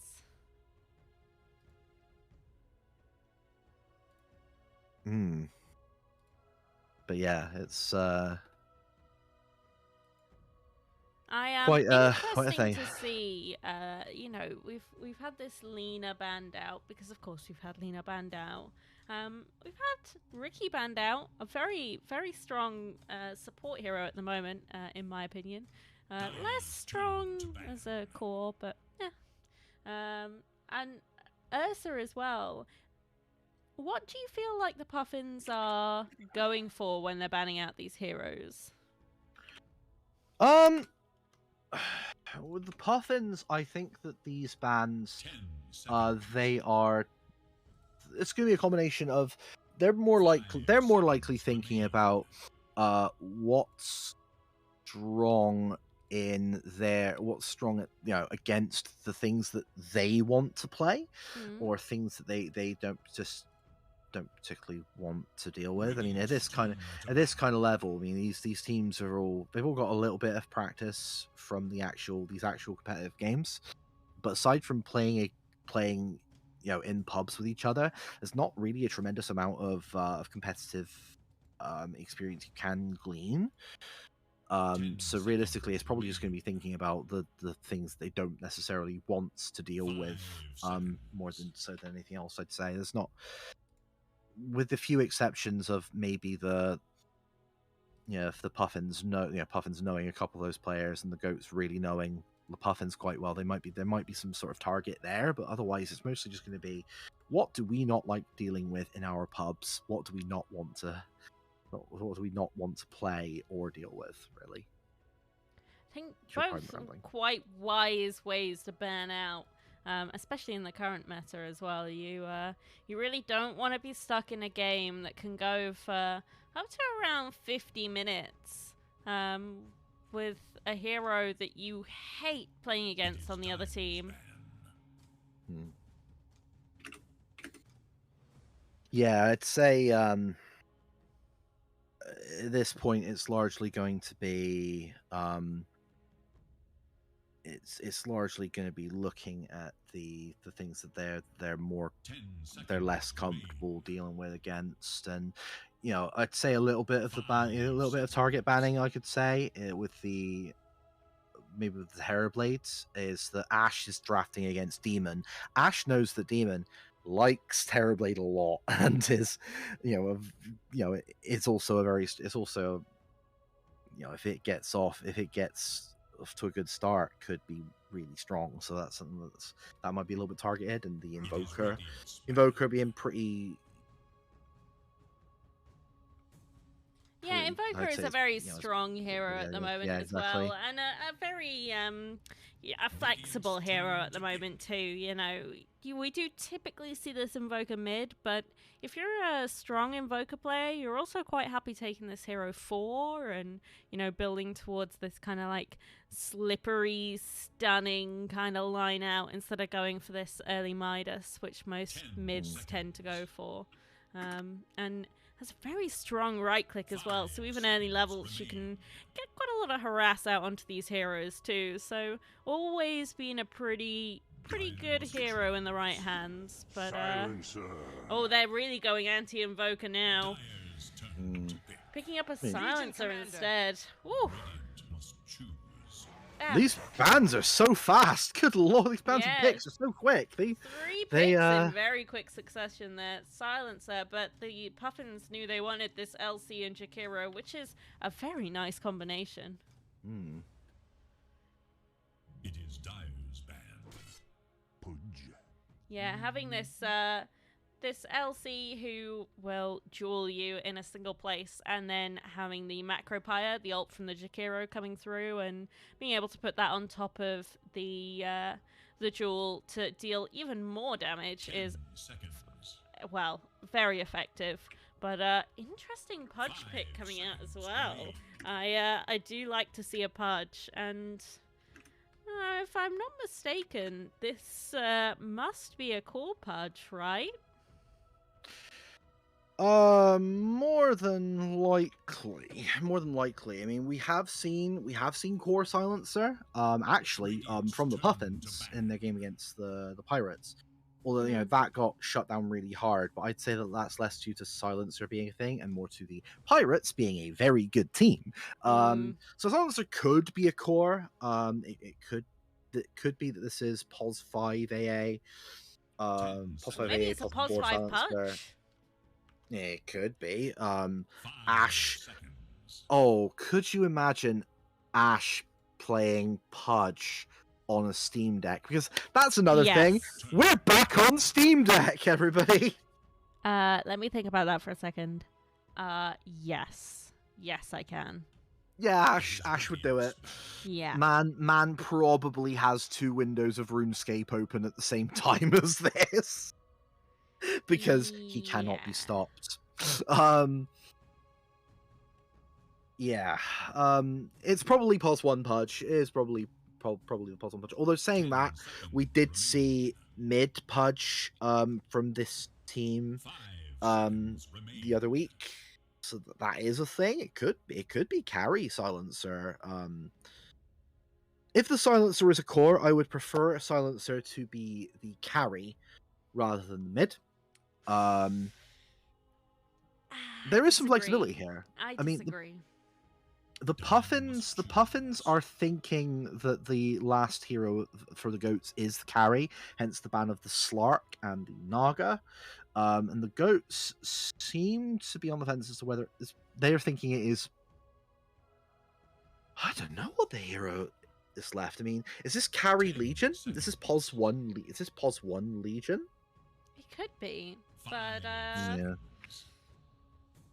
I feel better about POS 1 Legion than I do about POS 1. Oh, how did I forget that? Oh no, we watched this happen last week. We watched. Yeah. Which team was it? It was the Dragons. The Dragons got Demon Arc Wardened. Yeah. This happened to them last week, and it was painful. Not because there was any fault from the Dragons for letting it happen, but because we all know the feeling of being Arc Wardened, especially by someone who plays Arc Warden as much as Demon does. Yeah. This is gonna be a game. Yeah. Oh, it's not a POS 5 Pudge. Damn it. Yeah. Yeah, so yeah, Silencer being a support did seem a lot more viable. I prefer it. I'll briefly touch on why, if Silencer is a core, it should probably would be better with in a supported lane. Is Silencer is not very survivable. Once they get the Witchblade, sure. So my problem with Silencer 1 is not the fact that he is in a lane with support, which does make sense for a Silencer, but my problem with Silencer 1 is that you only scale up into a certain point with items, and I feel like once you hit that point, which you hit earlier than someone's, and once your opposing cores get BGBs, you struggle to have as much impact as you do with other more conventional POS ones, which is why I don't like it. And we will see the Rubik come out for Banzer as well. So I was right there. Yeah, so it looks like it's POS. So okay, so they're playing POS 5. POS 5 is the as Pharaoh, and yeah, looks like Simon's going to go into the off lane. So that will be it. I'm watching Fleur go with her little ward on a mission. There she goes, winding her way through this triangle. And looks like we're going to see a little bit of a split coming out here from the side of the goats. And they are all going to be... Look at this good manners here. Look at this good manners here between friends. Ugh. Yeah. Yeah, we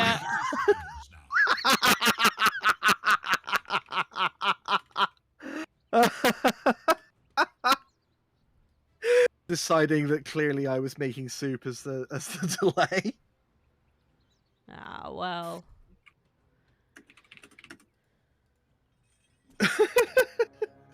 I like it. Just If they're not gonna badmouth each other, they can badmouth me. I'm okay with that if you are. Yeah, looks like we're that's just right. going to see a little bit of a trade happening here for the runes as well. Nice little hook out there from Pudge, which means they'll secure 50-50 runes. Looking at it, yeah, it was. I misread names for a moment. Yeah. I can't read. Oh, okay, so yeah, as we said, yes, the mid Pudge against mid Legion Commander. Okay, yep. Against Creator now, as he is named. Yep. Creator there in the mid with the Legions, which I feel like that line is large in terms of the hero matchup. Probably more favored slightly towards the Pudge there. However, Creator is immortal, so that could go either way. Meanwhile, down the bottom, we're going to have this Silencer and the Razor against the Underlord and the Rubik. So that's going to be, I'd say that's a lane that is largely evened out. And the top lane with the Ancient Apparition and the Sand King against the Arc Warden and the Jakiro. I feel like early on, they have to be careful on the side of the Dire, but once they've got a couple of levels in the Dual Breath and the Dual Breath and the Spark Wraith, it becomes the Radiant have to be super careful there because the nuke down could get quite substantial. Yeah, it's a little bit of a painful lane and a little bit disappointing for the Sand King as well that he is against a dual range lane. Obviously, this caustic works best when he's opposing a melee hero or someone who stands in quite close to the creeps. But Arc Warden is able to pick up some last hits with the Ghost if it ever starts being a little bit dicey, so won't be too bad. Getting a lot of damage onto the side of the goats here, though, up in this top lane. And I think they're going to be able to get a kill here. Get a dual breath here from the Jakiro onto this AA, but be able to get a return kill up in return, which you'll always take as the core. If you lose your support, you quite like making it so that your opposing core also has to deal without a support for a little bit of time. Yeah, I think we are already going to get once level 3 hits. Yeah, second level in that Spark Wraith. These heroes now have to be. Sand King now has to be really careful. If Demon can get the good placement off on the Spark Wraith, and I've seen his Arc Warden, I'm fairly confident he can. It's going to be really tricky. Yeah, look, just straight away. Yeah, we've got a little bit of skirmishing going on in both side lanes as well. And a lot of damage being exchanged onto the side of the goats for both their +1 and their off lane here. Meanwhile, mid. A little bit more kill potential in the off lane, but this LC is going to make me eat my words, apparently, because she's taking down this Pudge pretty low. Not going to be enough, I don't think. Just going for some... going for the life seal build to keep her alive here, which I think is a wise decision up in this mid lane. But just means she's not able to get any long-range snipes off. We'll be able to pick up a kill onto the Underlord in this bot lane, though. As I said, there's a lot of skirmishes going on all around, and this Rubik's taken quite a bit of harass, but Razor's already quite low, so needs to be a little bit careful, because Rubik does have a lot of damage potential, especially now this Underlord with full HP and mana is going to be coming in as well. Might just have to back it out a little bit. Underlord opting for the early Hood of Defiance. I'm going to be able to get a slow onto this Rubik, though, and they'll be able to take him down there with the Silencer. Already picking up some nice permanent agi here. Got 4 points already. You do quite enjoy that. It's almost like he can hear me. Like the intelligence game there. Meanwhile, from the top, Flare is going to get chased down once again by this Jakiro. Sand King just sitting in lane trying to get some last hits, and both Demon and this Jakiro really want to take down the support here. Make it a little bit harder for him to exist. And mid, Pudge is taking quite a bit of damage as well. There's fights happening everywhere all at once. Got to have 1,000 eyes in this game. Yeah, it's almost like they know that they know that we're having a difficult time sort of being able to catch up with where everything is. So they're doing this to grief us. I think honestly, yeah. Honestly, it would not surprise me knowing these teams. Yeah, exactly. We are seeing a pretty clear advantage coming out on terms of last hits when it comes to both this LC in mid and the Underlord down here in bot, which isn't surprising. You know, Underlord does have a pretty dominating lane presence at the moment with his not just bonus damage, but also ability to hamper his enemies' damage as well. Although, no, he does have 2 points into atrophy, so... 15-point reduction is nothing to be sniffed at. It's one of my favorites. It's one of my favorite things about playing. Ooh, Pudge is dicing a little bit close to death here. Just keeps getting dived a little bit, poked and prodded by this LC, and not doing too great when it comes to health regen at the moment. And bot, they really want to try and get a kill here onto this Rubik. Just gonna keep pushing, but you might want to be a bit careful. Razor will get the slow and pick up the kill there. It's taking a lot of tower hits though, so gonna have to try and TP out. Underlord doesn't have Pit of Malice yet, so won't be able to stop him. Oh, mid! And an ult coming out mid on the Pudge here. Gonna try and purge off some of the damage, but standing in rot. There's nowhere for that LC to go. We'll pick up the kill. And top, they are able to take down Fleur here. She was de-warding, it appears, and gave her life for the cause. Gonna try and get some damage here onto the Jakiro. Gonna get the stun and sit in Sandstorm, but Dust is gonna come out, and the Ghost will come too. Taking quite a bit of damage here on the Sand King. Desperately trying to dodge the Ghost. Doesn't have any mana to go for another stun, so I think Jakiro should be able to live for now, although Fleur, she wants some revenge. She's running. The rotation from the Pudge as well. I'm very interested to see whether Fleur's able to catch up here. I don't think she can. I think this might be going a little bit too far, Fleur. Yep. She sees that she's about to walk under the tier 2 and decides, yeah, that might be a little bit too ambitious. Makes use of it and starts pulling the creep wave over towards the Sand King to be able to make it a little bit easier. That's making use of it. Pudge just missing the hook mid. Instead grabs one of his own creeps. Could have been a nice chance to get a pick off onto the LC. Does have 6 mangoes, so would have been able to pop the ult, but not to be. Not to be. Well, down bot, we are seeing this wave pushing in under tower here, which the Razor will be pretty happy about. Doing the best on the team in terms of last hits so far, but still falling a little bit behind this Underlord.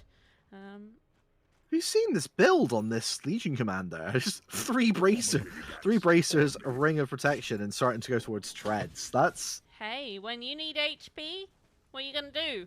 You're gonna get a bracer. That's what you're gonna do. Yeah, I mean, Legion casually sitting here on 1500 health at level 7. Like, that's pretty silly. We do have the AA sitting mid now, and I don't think Legion's aware, so I'm going to get baited a little bit in here and get quite a bit of damage coming out onto this Legion Commander. We'll get the stun out too from the Cold Feet. Lock her in place and allow that kill to be picked up. Last hit will go to Fleur, so she'll be feeling pretty happy with her attempts there. Meanwhile, up top, the Sand King might be in a little bit of trouble. Getting a lot of damage coming out from the Arc Warden, who does now have level 6 in the clone. Will get stunned in place with the Ice Path, and the Ghost is just going to miss, but the Jewel Breath will catch, and I think that final right click is going to be enough. We'll take Chef Witten down there on the Sand King. Nice pickup for an Arc Warden. You like being able to get these early kills. The calculation there on Ali, knowing that the dual breath wouldn't actually stop Demon from getting the last hit there. And that's, meanwhile, mid, LC is going to walk right under this tower again. Going to get Pudge ulted. We'll be able to purge off the Cold Feet this time, but AA is still there, and they'll pick up another kill. We'll now get a ward pinged out, so be able to de-ward that. Money going to Fleur. Very valued rotation there from your POS 4. You like it when you help to secure not just 1, but 2 kills on the enemy mid and a de-ward. There is little hope for Dire's middle tower.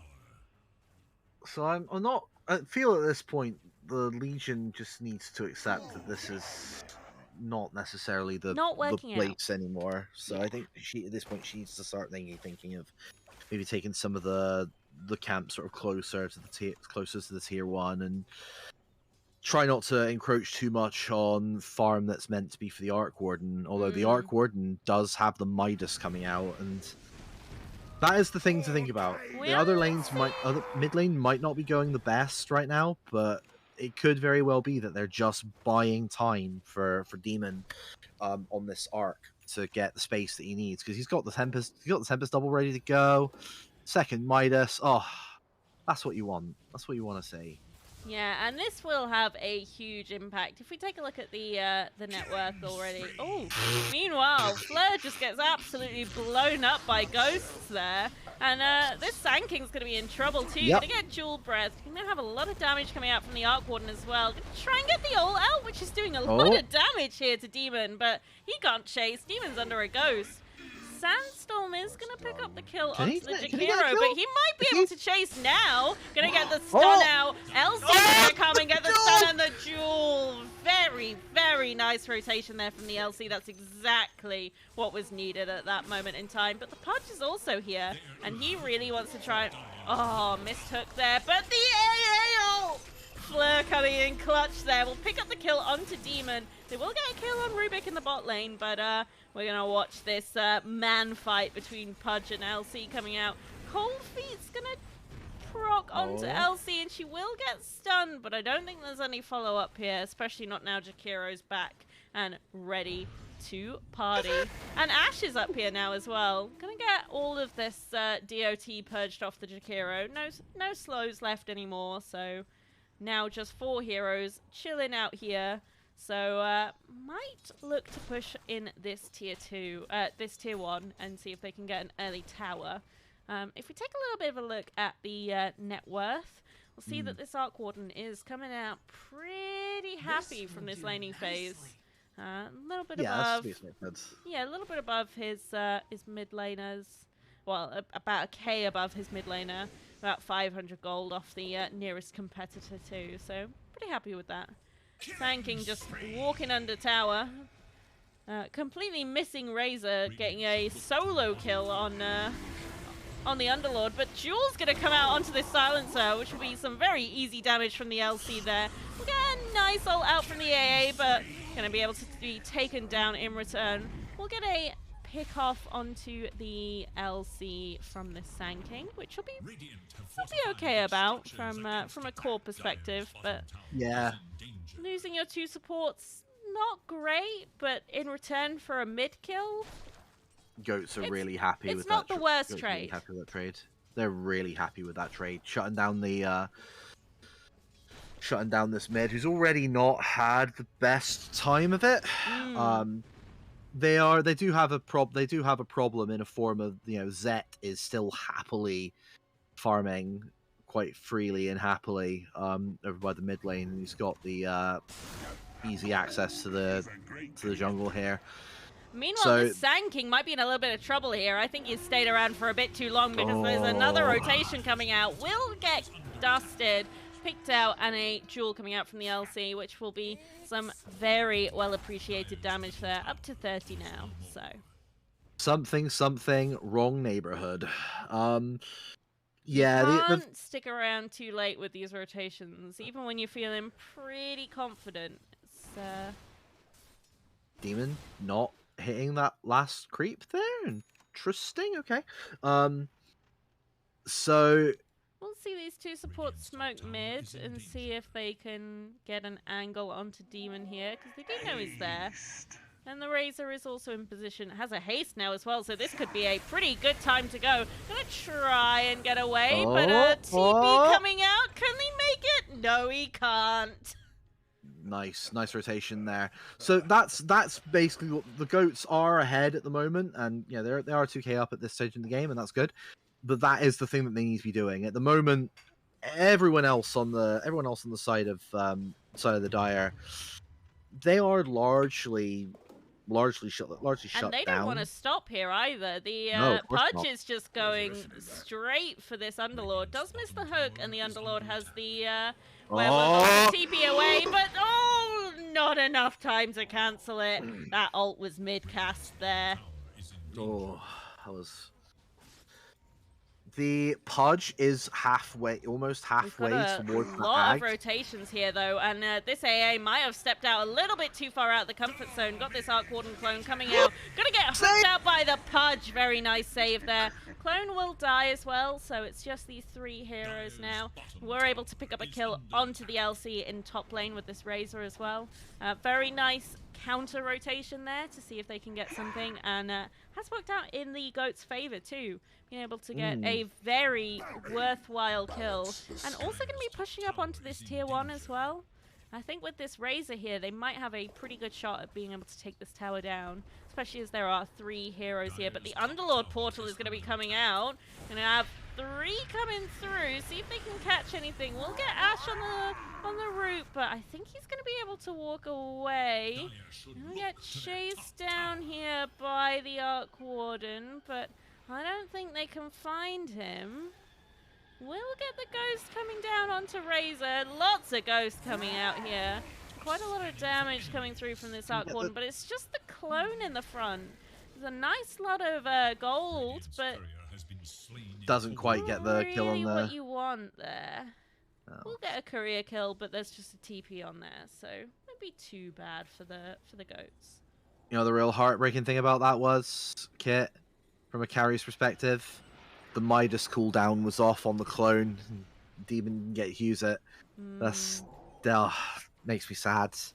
Of course, Yeah. you know, going for the kills, which you felt was more important, and I Do you get now that. have 4 heroes and 4 heroes top, so got a lot of people wanting to have something happen here. Oh! We'll be able to cancel the route coming out. Pudge ult will be able to take down this Underlord. Jewel is going to come out onto the Sand-King, but I don't know if there's enough damage. There's not, but this Sand-King is getting very dangerously low. Going to be able to fall to this LC eventually. We'll get a kill onto the AA, but now you'll be able to pick up a return kill onto the Rubik as well, but Silencer is definitely outstayed his welcome there. They'll get Pudge, they'll get Silencer.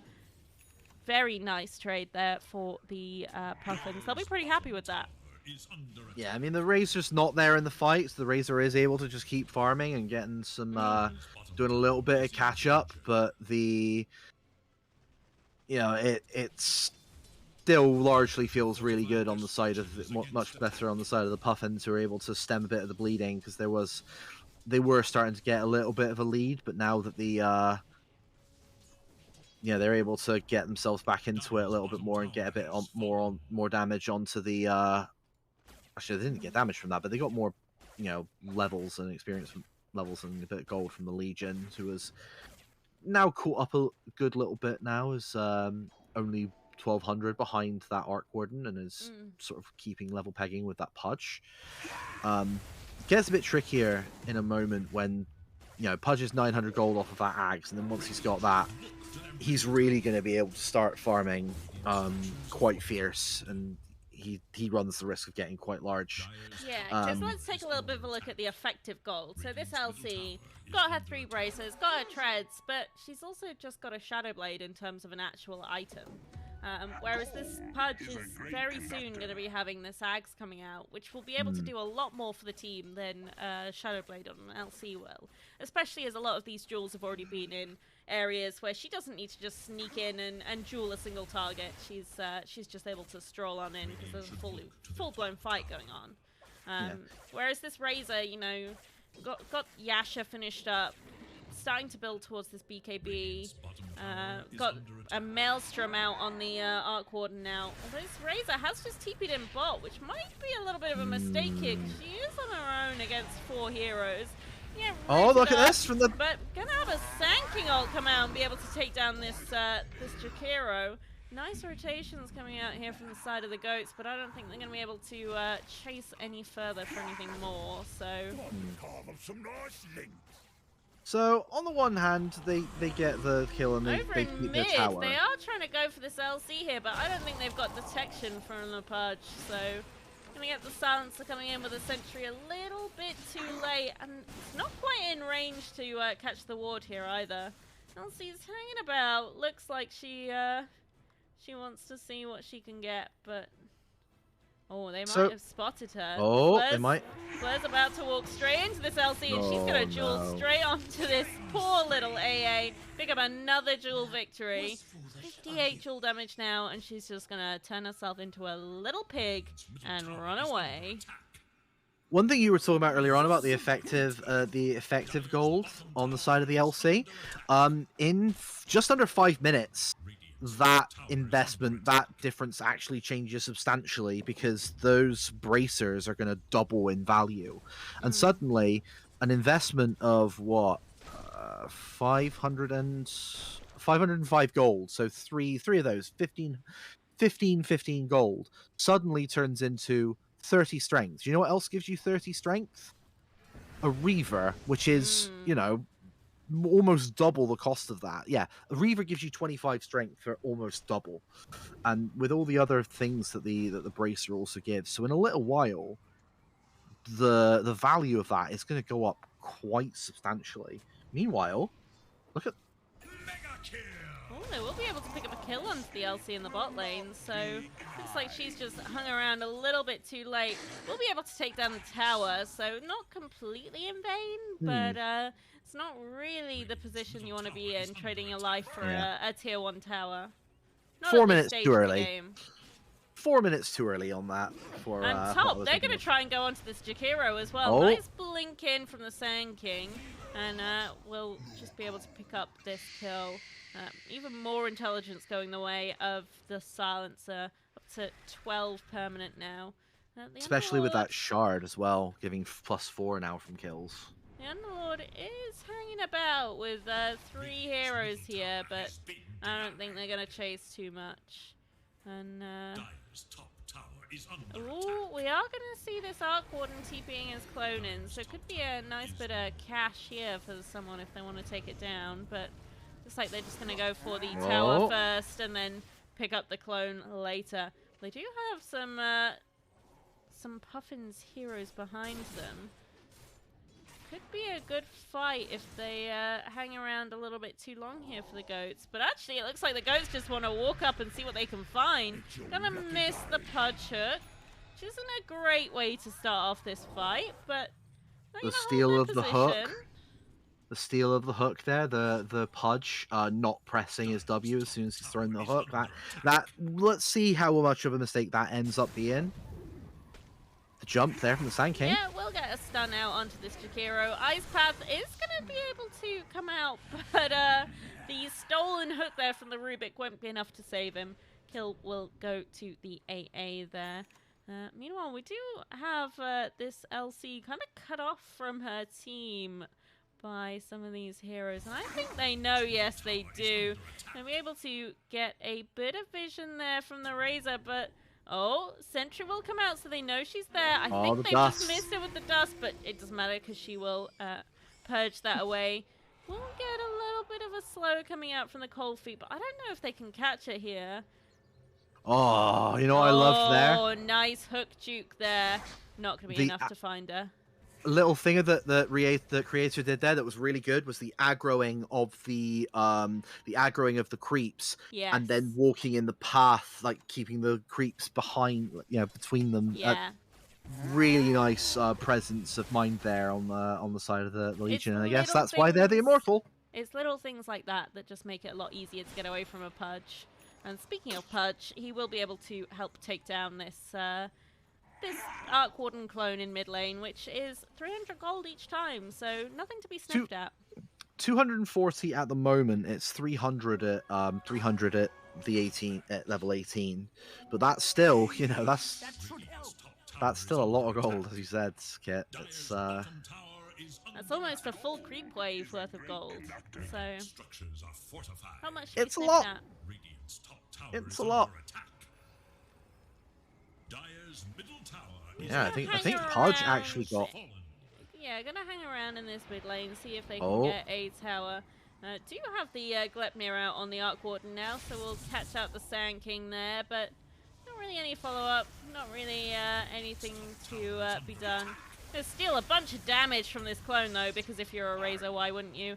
Not too sure on that BKB use there. I feel like you might be kicking yourself a little bit later if you hang around to fight, as the Razor seems to be doing, without a BKB, but... Radiant's top tower is under attack. We've got the about in the triangle at the moment, kind of like splitting up two sides of the puffins from each other. Hook's gonna come out and catch onto the Underlord, so we're gonna get this Pudge ult down. So much damage coming out from the goats there with the Razor and the AA, but just gonna look to back it out a little bit. Know that they've blown a little bit of a load here, so don't have too much to follow it up if they stick around. But another Pudge Hook's gonna come out onto this Arc Warden clone. We'll be able to pick up a kill there, and the Rubik strayed a little bit too far from his team here, so they'll be able to get a kill from the Sand King there as well. And I think they're feeling pretty content here as the goats just take over this triangle and say, mine now. Yeah, I'm disgusted with Ash on the silencer there, taking the gold from the clone from the Pudge. That's not real support. But if you look at the silencer, they're building the the Dragon Lance. I think that they've realised that Ash has the potential to do a lot of damage in his own right. So getting some more damage-oriented items on the silencer and just almost becoming an additional core potentially. This Razor looked like he wanted to try and chase down a courier there, but not going to be able to get it, and has popped the ult. Hanging around the tier 2, which means that this ult does make him a little bit of a scary target for the LC, but the LC is hanging around a bit, and I think he wants to go for it anyway. Gonna try and get the jewel out, but the stun is going to come out. Still going to be able to take down this Razor. Silence coming out, but there's not really anything to help them take down this LC. And Fleur keeps going back into this Macropyre and will fall. Pudge is very low and will get taken down by the Rubik eventually. They will be able to find the kill onto the LC, but they're going to pay for it with all of their lives. That Arc Warden getting out on such minimal HP there. Just straight away sending the clone out, realizing everyone's dead. So I'm just going to carry on farming. What can they do? And really, what can they do? Because at this stage, they are 5 dead with no buybacks. Because who saves for buyback at 27 minutes with tier 2s intact? And so this could quite very easily turn into a tier 2 for the side of the Puffins as well. So just a very quick fluff question. Do you think that we're going to see the new meta build on the Underlord? Do you reckon we're going to see the legendary Gleipnir Yashakaya combo come in? Or do you think we're going to see something a little less forward thinking? If I see a Yashakaya coming out on an Underlord this game, I will cry. No one would do that. No one would think to do something that stupid, would they? No one sane would do that, no. Oh, look at this! The jewel there on the Sand King. Nice pick there from creator there. Sorry, I was too busy being salty. Calculated. So yeah, we're now at that moment I was talking about where they haven't really massively dealt with this Arc Warden. He's had a chance to get big. He was barely able to survive that fight, and that was before he had the completed Hurricane Pike. So he's now going to be even a little bit tankier there. And once this Skadi's online, I don't know what you can do to stop him.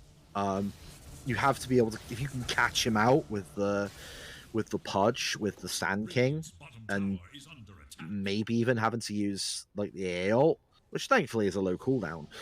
But that Sand King's ult is 110 seconds. Right in front of an LC here, and she's gonna go straight for this duel. Doing so much damage here. Pudge ult's gonna come out, and they're gonna try and get an AA ult too, and they're actually gonna be able to pick up this LC. Very nice rotations here that will mean that this was a completely wasted duel. It looked like it could go an entirely different way for the first couple of seconds there, but very nice moves from the Pudge, being able to just disrupt this and help him away on his way to a BKB, which the LC is also going for as well. So won't work quite so well next time round, but Oh, and the they're going to catch try there. and dive this Jakiro as well with the Sand King. Going to get a nice stun out, and this Razor is desperately trying to go for the kill, but BKB's popped, ult's popped. He's trying to dive a tier 3, but this Jakiro's out. There is no catching him, and that's not really the position you want to be in as a Razor. Whilst the Arc Warden's also able to pick up a kill onto the Silencer as well. We'll get a hook onto the Underlord. Gonna get the Pudge ult coming out too, but we'll get stopped by an Ice Path. Gonna get pulled towards this Rubik with a stolen Pudge ult of his own, which should be able to take down the Razor, and they will. And the AA will also fall. Just stayed around a little bit too long. I mean, when you're using your BKB aggressively like this as a Razor and getting nothing for it, you can't really stick around in these fights for so long, and that just shows you why. Like, when you've got nothing to counter out all of this damage that's coming out, it's not what you want to be. Yeah, this we are very much. The Arc Warden looks like they've decided to change their mind. They've not gone for the Skadi next. It looks like they're going to get the Manta before going off for the Asha. They had bought the Ultimate Orb first, which feels a little less value, but that's fine. That's still a cheeky 10 of every extra stat. That's always nice. We'll get a Gleipnir poke onto this Sand King. Stolen Pod Shot coming out from the Rubik there. And get stunned in place with the Ice Path, but he does have a Yule, so we'll catch out the Silencer with the LC though. Gonna get the Jewel. Lots of damage coming out from the side of the goats here, but it's not enough to stop the Jewel damage going on. This Pudge ult is coming in clutch for this Rubik here, able to catch out the Razor once again. Stun him in place. Will lose the Rubik for it, but this Pudge has got nothing left to help him here. And gonna be taken down again, and that's a buyback come out from the Razor, a buyback come out from the Silencer, and all that just so they can watch an enemy team go towards their top tier 2. It's not really what you want to be seeing here. No, that's that looks like that's the completed Manta now for the for Demon's Arc Warden. That's this Razor could be in a little bit of trouble here if he sticks around as well. That's not the position to be with an Underlord, a Arc Warden, and a Jakiro on top of you. Ooh. Yeah, this is the gap now between it's just Demon and everybody else. The gap is just utterly insane. This Arc Warden's been able to use the space the Puffins have built for them just expertly, and just been able to just completely take over this game. Yeah, and the Razor is now building towards a Bloodthorn, but it's a little bit too late to be massively helpful when you're down to a 6-second BKB now. Gonna pop the BKB and try and run in here for a kill, but the Razor is 1v5ing at this stage. Has now been joined by the Sand King. The LC will be able to pick up a kill onto the supports though, and melt through the Razor as well, and now she's gonna melt through the Pudge. With a bit of help from the Arc Warden as well, and it's just this Sand King left, and he is gonna get chased down a little bit here by the Arc Warden with this Gleipnir. Gonna be able to stun away, but not quite able to catch him in time to cancel that TP, but I think that's a Rax that is going to fall. Yeah. And it could even be 2. I think it's 2. Yeah, they're going to just go straight mid. The creep wave's almost already there. I honestly don't know what they need a creep wave with this Arc Warden. Especially not with 5 of them. They could. They probably, if they're smart about this, won't necessarily. Yep, they're just gonna port straight to the Underlords, using the Beanskate there just to aggressively go out and take the last outer tower. But this LC is hanging around in mid. Oh, she has been spotted out by a sentry. We'll have to pop the BKB, but she really wants to run under these towers. And she's going to get a Jewel onto that AA. Up to 248 Jewel damage now. And we'll get an AA ult coming out on top of her, but Nice ice path and a macro pyre onto this this Pudge, who is just melting through here at the moment. Not having a lot of HP left after this Arc Warden's done with him. We'll be able to get a kill onto the Underlord and this LC. And, ooh, no, very nicely done there by the Rubik. He's going to eat that Arc Warden up and save him from death. Is that? Trying to get my lord! Shakira there. We'll be able to, but I think this Rubik and the Arc Warden are out, especially if the Arc Warden forcibly eats the Rubik forcibly eats this Arc Warden up and says, "Nope, you're not farming this jungle. You're coming back home with me." Just the responsible parent there of the. Yes.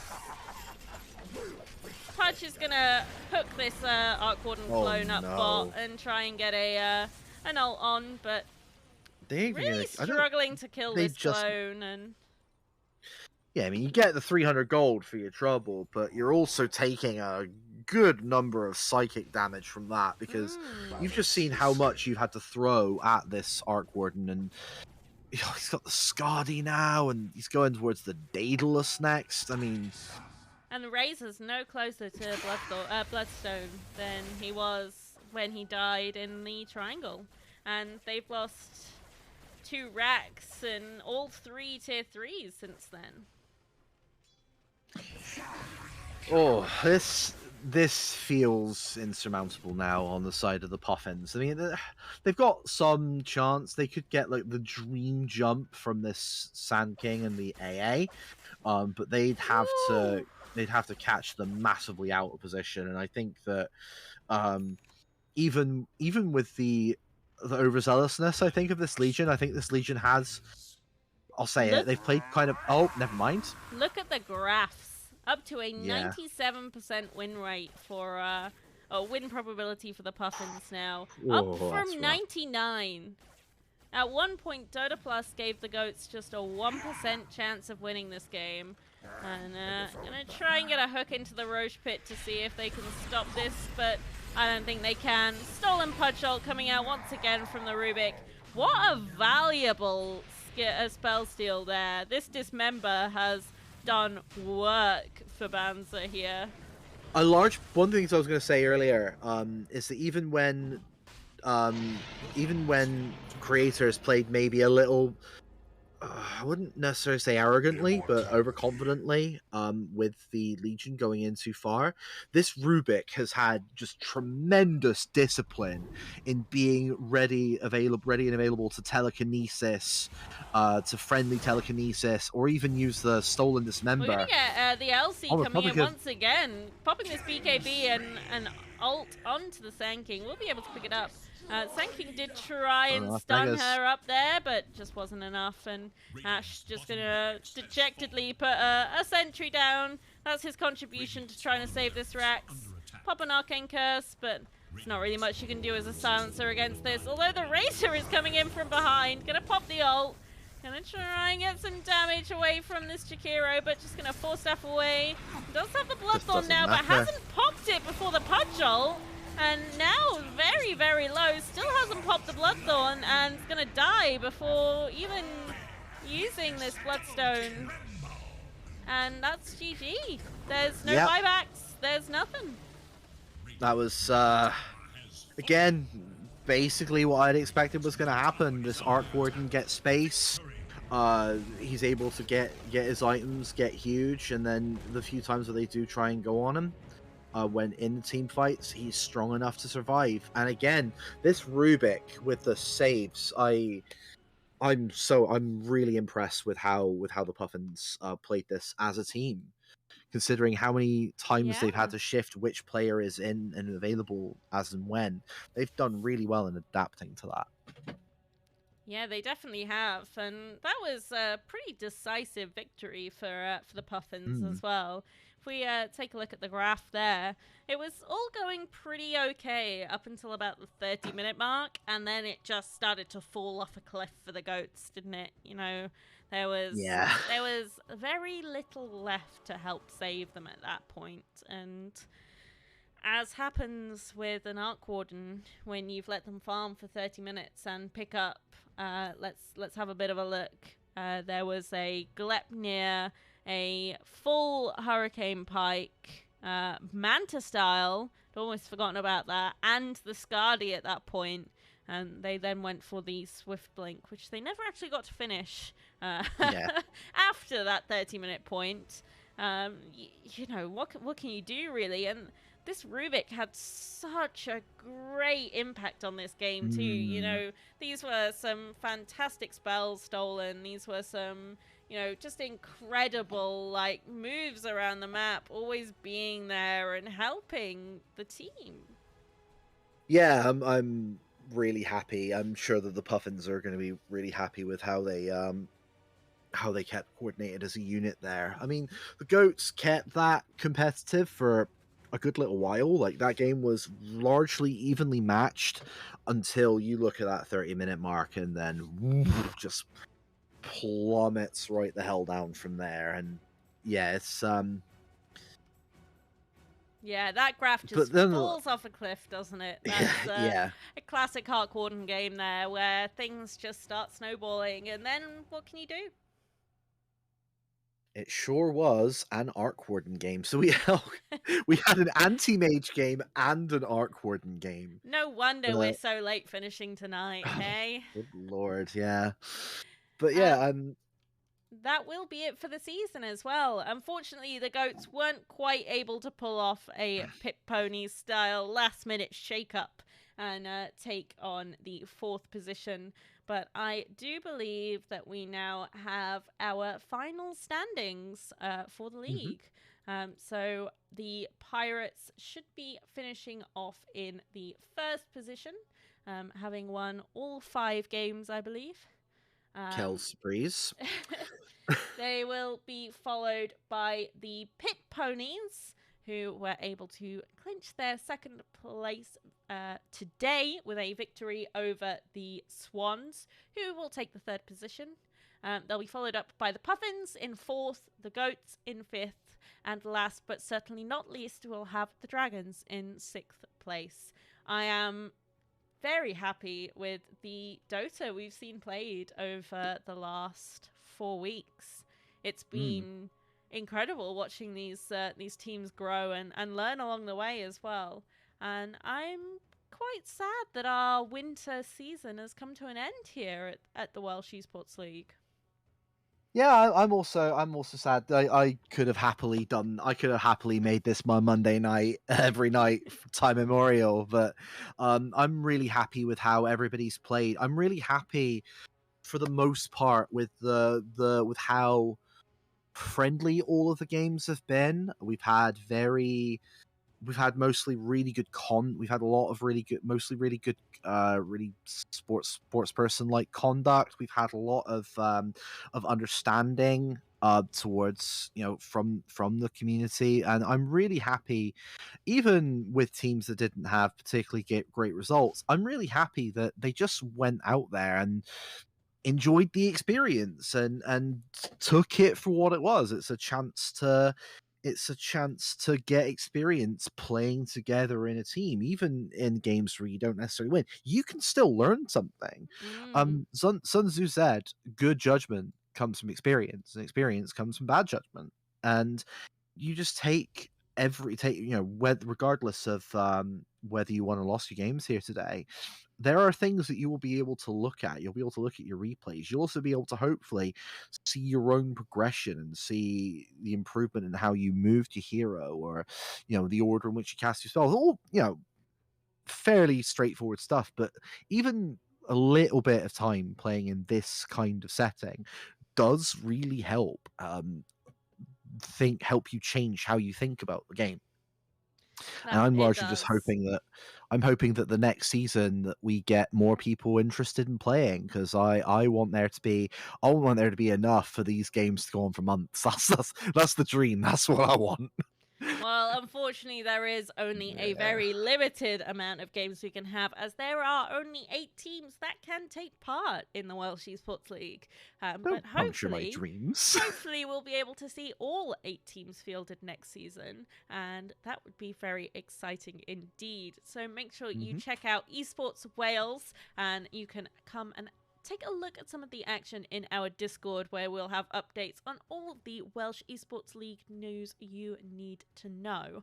And also, you might have noticed a little bit of a change in our stream tonight. If you take a little bit of a look beneath us, you can see some of the fantastic charities that EsportsWales is supporting at the moment as well. And there is more information about those charities, their campaigns, and the ways you can help out in the Discord too.